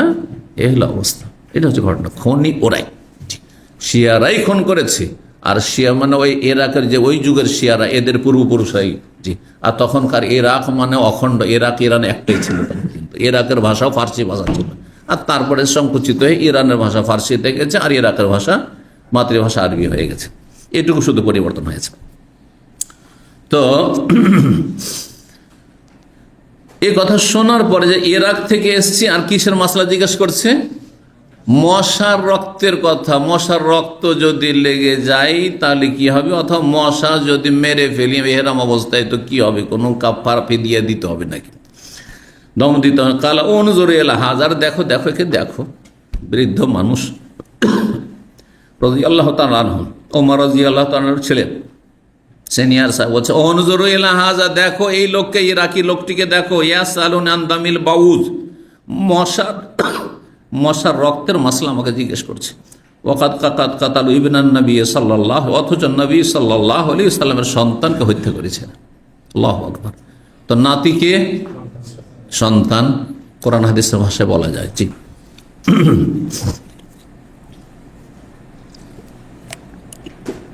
কোরআন আছে না নেই?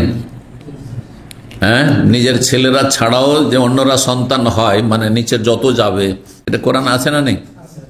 ইয়া বানি আদম, হে আদম সন্তান, কারাকে বলা হয়েছে? আমরাকে বলা হয়নি? আমরা আদম সন্তান না? কখন আদম আলাইহিস সালাম, কিন্তু যেহেতু আদম আলাইহিস সালাম এক মানুষ থেকে সমস্ত মানুষ, সেই জন্য আমরা সবাই আদম সন্তান। তো এত দূরে এসেও যখন আমরা আদম সন্তান, তো নবী সাল্লাল্লাহু আলাইহি সাল্লামের মেয়ের সন্তান, নবীর সন্তান না? সন্তান। এই জন্য নাতি নাতিনরা, ছেলের ঘরের হোক আর মেয়ের ঘরের হোক, সবাই কিন্তু সন্তান, এটা মনে রাখবেন। কিন্তু আমাদের বাঙালি সমাজের মূর্খরা নিজের ছেলে মেয়ের সাথে রসিকতা আমোদ ফুর্তি করে না, কিন্তু নিজের ছেলে মেয়েদের সাথে হ্যাঁ হাসি রসিকতা করে। হ্যাঁ, বড় হয়েছে নানি বড় না, ওই নাতি বড় হয়েছে, আর গ্রামের এক বুড়ি এসে আর এক বুড়িকে বলছে, এটা কে? বলছে এটা আমার নাতি। কইছে তো তাহলে তো একে বিয়ে করে নাও। নাউজুবিল্লাহ, বিয়ে করবি? তোর নানিকে বিয়ে করবি? নাউজুবিল্লাহ। অথচ মা, এটা শরীয়তের ভাষা, এটা কি? নানি হচ্ছে মা, দাদি হচ্ছে মা, আরে নাতি ছেলের ঘরের নাতি, মেয়ের ঘর নাতি হচ্ছে, এগুলো ছেলে মেয়ে। বোঝা গেছে? এই জেহালাত, মূর্খতা দূর করতে হবে আমাদের মুসলিম সমাজ থেকে। হারাম কথা, কাবিরা গুনাহ এগুলো। জি, নবী সাল্লাল্লাহু আলাইহি ওয়াসাল্লামের সন্তানকে খুন করেছে, তখন মাসলা জিজ্ঞাসা এরা করেনি, আর মশার রক্তের মাসলা জিজ্ঞেস করতে এসেছে। সামিয়াতুন নবী সাল্লাল্লাহু আলাইহি ওয়াসাল্লাম, আমি নবী সাল্লাল্লাহু আলাইহি ওয়াসাল্লামকে বলতে শুনেছি, হুমা রাইহানা তায়াফিনা দুনিয়া, এই দুটো, হাসান আর হোসেন আমার দুনিয়ার ফুল, এই দুটো। হ্যাঁ, সুগন্ধিময় ফুল। রেহানা এমন ফুলকে বলা হয় যাতে সুগন্ধি থাকে, সুগন্ধিময় ফুল। 5995 নম্বর হাদিস। হাদিস বর্ণনা করেছে মা আয়েশা রাদিয়াল্লাহু তাআলা আনহা, নবী সাল্লাল্লাহু আলাইহি ওয়াসাল্লাম সহধর্মিণী, তিনি বলছেন জাআত ইমরাতুন, এক মহিলা আসলো, মা ইবনাতানে, তার সাথে দুটো মেয়েকে নিয়ে, গরিব মহিলা ছিল, তাসআলুনি, আমার কাছে কিছু ভিক্ষা চাইতে।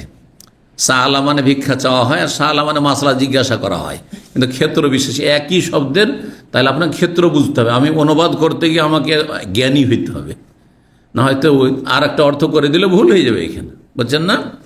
তা সালনে, আমার কাছে কিছু চাইতে আসল, ফালাম তাজিদ ইনদি গায়রা তামরা ওয়াহিদা, কিন্তু আমার কাছে একটি খেজুর ছাড়া কিছুই পেল না, মানে বাড়িতে কিছুই নেই। আল্লাহু আকবার। মা আয়েশা রাদিয়াল্লাহু তাআলা আনহার বাড়িতে, নবী সাল্লাল্লাহু আলাইহি ওয়াসাল্লামের বাড়িতে একটি শুধু খেজুর আছে, চিন্তা করুন কি অবস্থা ছিল। তারপরেও তারা যে কত মানসিক শারীরিক দিকে সুখী ছিলেন, আর আজকাল রোগের শেষ নেই, হ্যাঁ, মানসিক অশান্তির শেষ নেই। আল্লাহ আমাদেরকে শান্তি দান করুন।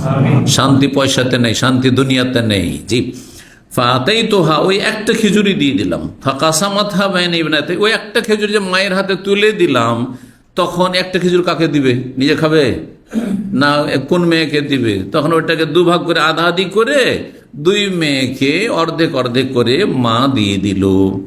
সুম্মা কামা, তারপরে সে দাঁড়িয়ে গেল, বসেছিল, ফাখার, তারপরে বাড়ি থেকে বেরিয়ে চলে গেল। তারপরে নবী সাল্লাল্লাহু আলাইহি ওয়াসাল্লাম বাড়িতে আসলেন, ফাহাদ্দাসতু, তখন এই ঘটনা বর্ণনা করলাম যে আজকে মায়ের মায়া দেখলাম, মাকে যে কত ক্ষুধা লেগে আছে চিন্তা করুন, কিন্তু ওই একটি খেজুর মুখে না দিয়ে ওই দুটো মেয়েকে আধখান আধখান করে ভেঙে, আধা আধি করে ভেঙে দিয়ে দিলেন। আল্লাহ, ঘটনা নবী সাল্লাল্লাহু আলাইহি ওয়াসাল্লামের কাছে বর্ণনা করলাম। মা আয়েশা বলছেন, ফাকালা, তখন বলেন, মাইয়ালিহা মিন হাযিহিল বানাতে শাইআন, কেউ যদি এই মেয়েদের অভিভাবকত্ব করে, মানে দেখাশোনা করে, প্রতিপালন করে, মাইয়ালি যদি হয়, এখানে ইয়ালি আছে, অন্যের আছে মানব তুলিয়া মিন হাযিহিল বানাতে, কাউকে যদি আল্লাহ পরীক্ষা করেন এই কন্যা সন্তান দিয়ে, ছেলে সন্তানও পরীক্ষা, কিন্তু ছেলে সন্তানের চাইতে বেশি কঠিন পরীক্ষা হচ্ছে মেয়ে সন্তান। কারণ ছেলে সন্তানে আপনি ভবিষ্যতের মেলা চিন্তা করছেন, আমার বার্ধক্যের এটা লাঠি হবে, আমার ছেলেটা আমার সংসারের হাল ধরবে, সংসারটা চালাবে, বুড়ো হয়ে গেলে দেখাশোনা করবে, কিন্তু মেয়ে দেখাশোনা করবে সাধারণত এটা আশা করা যায় না, কারণ পরের ঘরে দিয়ে দিতে হবে, ঠিক কিনা। এই জন্য মেয়ের প্রতিপালনের বেশি ফজিলত রয়েছে। আল্লাহ যদি কাউকে পরীক্ষা করেন এই মেয়েদের কিছু দিয়ে, একটি মেয়ে দিয়ে, দুটি দিয়ে, তিনটি দিয়ে, ফাহসানা ইলাইহিন্না, তাদের সাথে সদ আচরণ করে, তাহলে মেয়েদেরকে আবার কি করতে হবে? আদর স্নেহ করতে হবে, ভালো প্রতিপালন করতে হবে, ইমান ইসলামী তরবিয়ত করতে হবে। আর যদি দুর্ব্যবহার করেন, ছেলে আছে মেয়ে আছে, ছেলেকে খুব আদর যত্ন করছেন না, মেয়েটাকে চোখে দেখতে পারেন না আপনি, তাহলে জাহান্নামে যেতে হবে। এ মেয়ে আপনার জাহান্নামের কারণ হয়ে যাবে, বুঝছেন না। মন চাই না, হ্যাঁ, তাহলে জাহান্নামে যেতে হবে। হয়তো খাওয়াচ্ছেন আপনি একটু মায়াতে, কিন্তু ছেলে কেন হইলো না, মেয়ে কেন হইলো, মনটা চাই না, আমার মন অসন্তুষ্ট, জাহান্নামে যেতে হবে। জি, আল্লাহ যদি পরীক্ষায় ফেলেন মেয়ে দিয়ে, আর তাদের সাথে সৎ ব্যবহার করেন, তাদের ভালো প্রতিপালন করেন, কুন্না লাহু সিতরাম মিনান নার, তাহলে এ মেয়েগুলি তার জাহান্নামে যাওয়া থেকে প্রতিবন্ধক হয়ে দাঁড়াবে। আল্লাহু আকবার।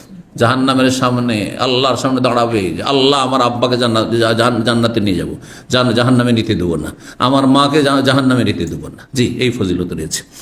5996 নম্বর হাদিস।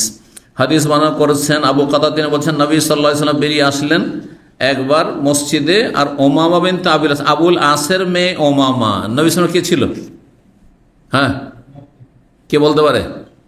আবুল আসের মেয়ে ওমামা, আলা আতিকিহি, নবী সাল্লাল্লাহু আলাইহি ওয়াসাল্লামের কাঁধের ওপর ছিল, কাঁধে করে নিয়ে আসছে।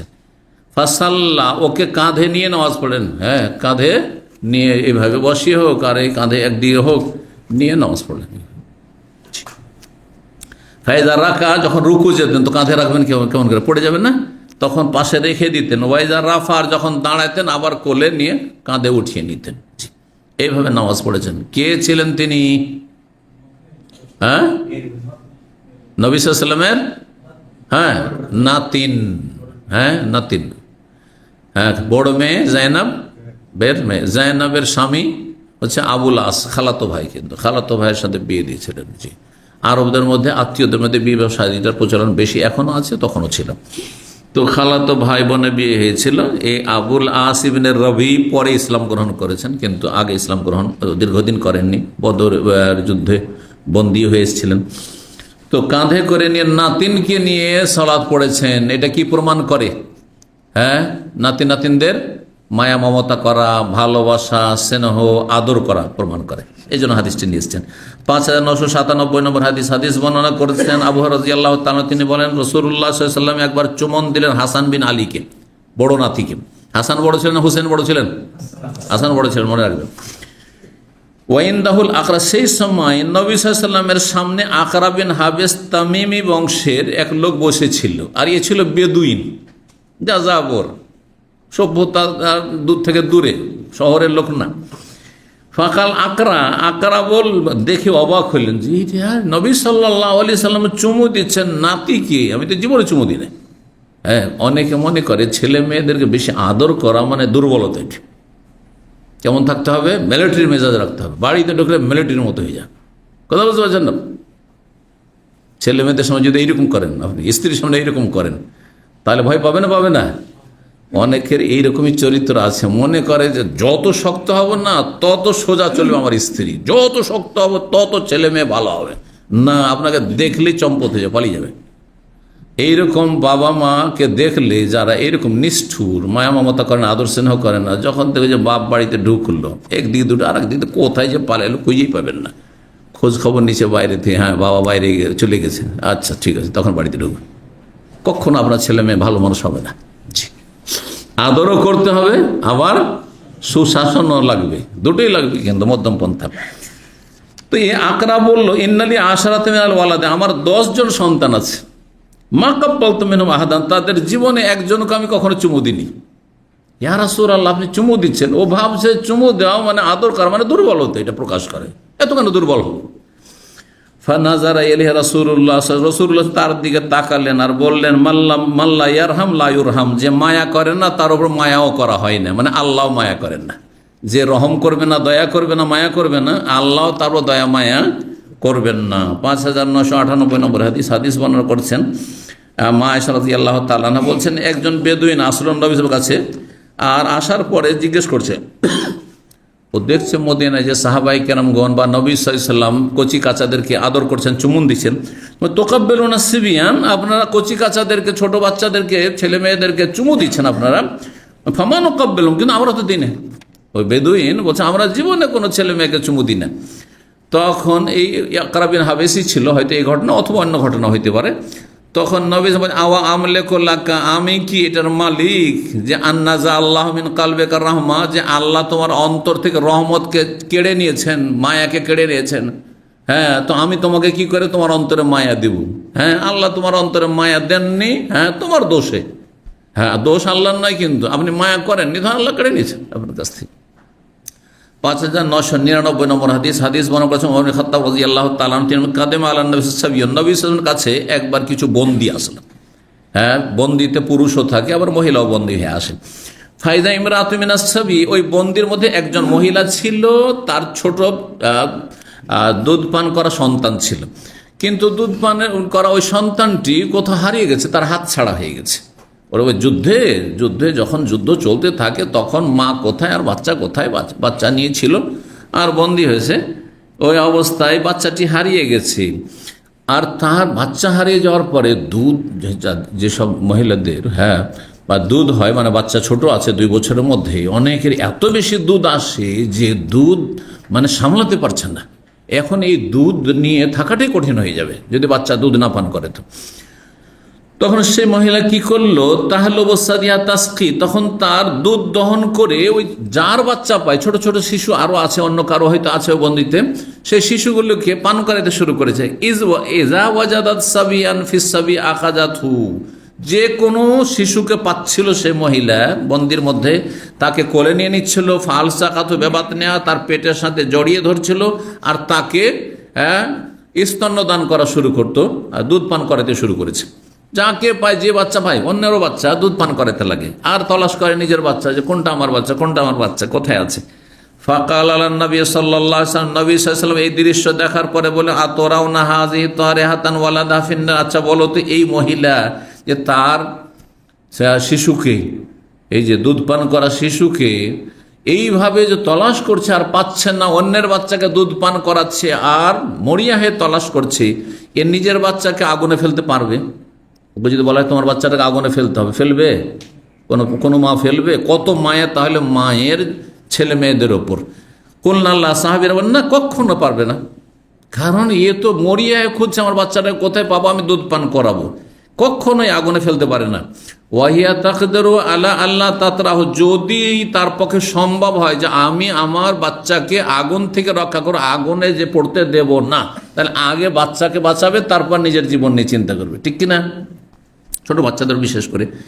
ফাকালা, এই উদাহরণ দিয়ে নবী সাহেব বললেন, লাল্লাহু আরহামু বিইবাদি মিন হাযি বিওয়ালাদিহা, আল্লাহ রাব্বুল আলামিন এই মহিলা যে যতটা তার সন্তানের জন্য মায়া মমতা করছে, তার চাইতে বেশি অতি দয়ালু আল্লাহ রাব্বুল আলামিন। কার উপর?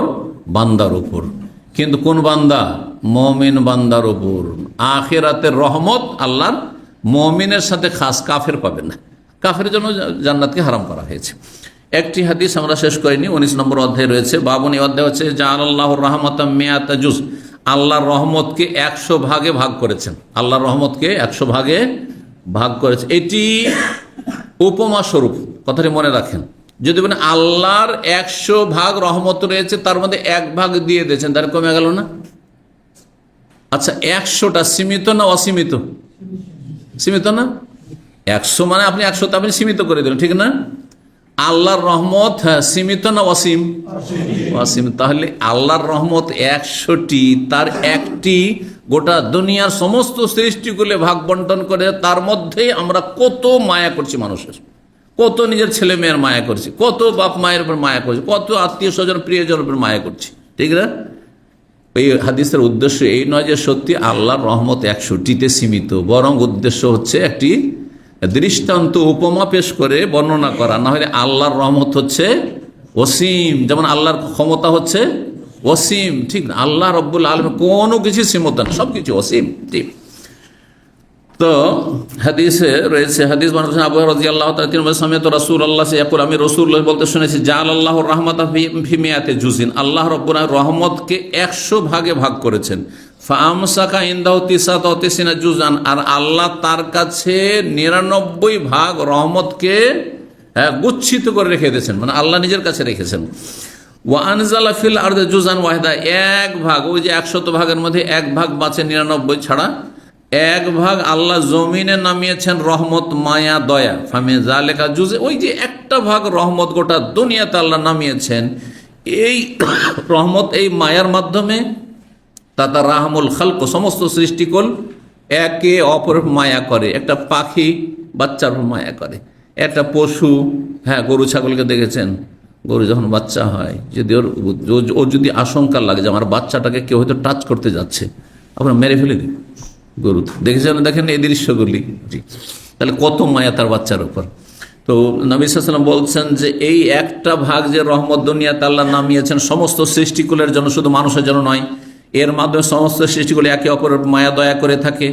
হাত্তা তার ফাল ফারাসো হাফেরাহা আনওয়ালাদ, এমন কি ঘোড়া তার পায়ের যে খুর বুঝেন, পায়ের তলা, যেটা পায়ের খুরকে বা পাকে উঠিয়ে নেয় তার বাচ্চা থেকে, খাসিয়াতা আন্তসিবাহু, এই আশঙ্কায় যে সে নিজের বাচ্চাকে নিজে পা দিয়ে চেপে না দেয় আর ক্ষতিগ্রস্ত না হয়। পা দিতে যাচ্ছিল ঘোড়া, আর দেখছে আমার বাচ্চাটা আছে, ছোট বাচ্চা, তখন পাকে উঠিয়ে নেই। এই সেন্সটা কে দিল? আল্লাহ রাব্বুল আলামিন। এই মায়াটা, ওই যে আল্লাহ যে একটি মায়া সমস্ত সৃষ্টিগুলো ভাগ করে দিয়েছেন, তাতে একটা ঘোড়াতে কতটা পেয়েছে চিন্তা করুন। সেই মায়াতে ঘোড়াও বুঝে যে আমার বাচ্চাটা যদি পাটা রেখে দিত মরে যাবে, সেই জন্য পা উঠিয়ে নেয়। মুরগিকে দেখেছেন, যখন চিল বাজ কি করে, ওই বাচ্চা ধরতে চলে আসে, তখন মুরগি পাখাগুলোকে এইভাবে ডানাগুলোকে মেলে দেয়, আর তারপরে বাচ্চাগুলো দৌড় দিয়ে সে পেটের তলে ঢুকে যায়, আর যখন ঢুকে যায় তখন একেবারে ঢেকে নিয়ে বসে যায়।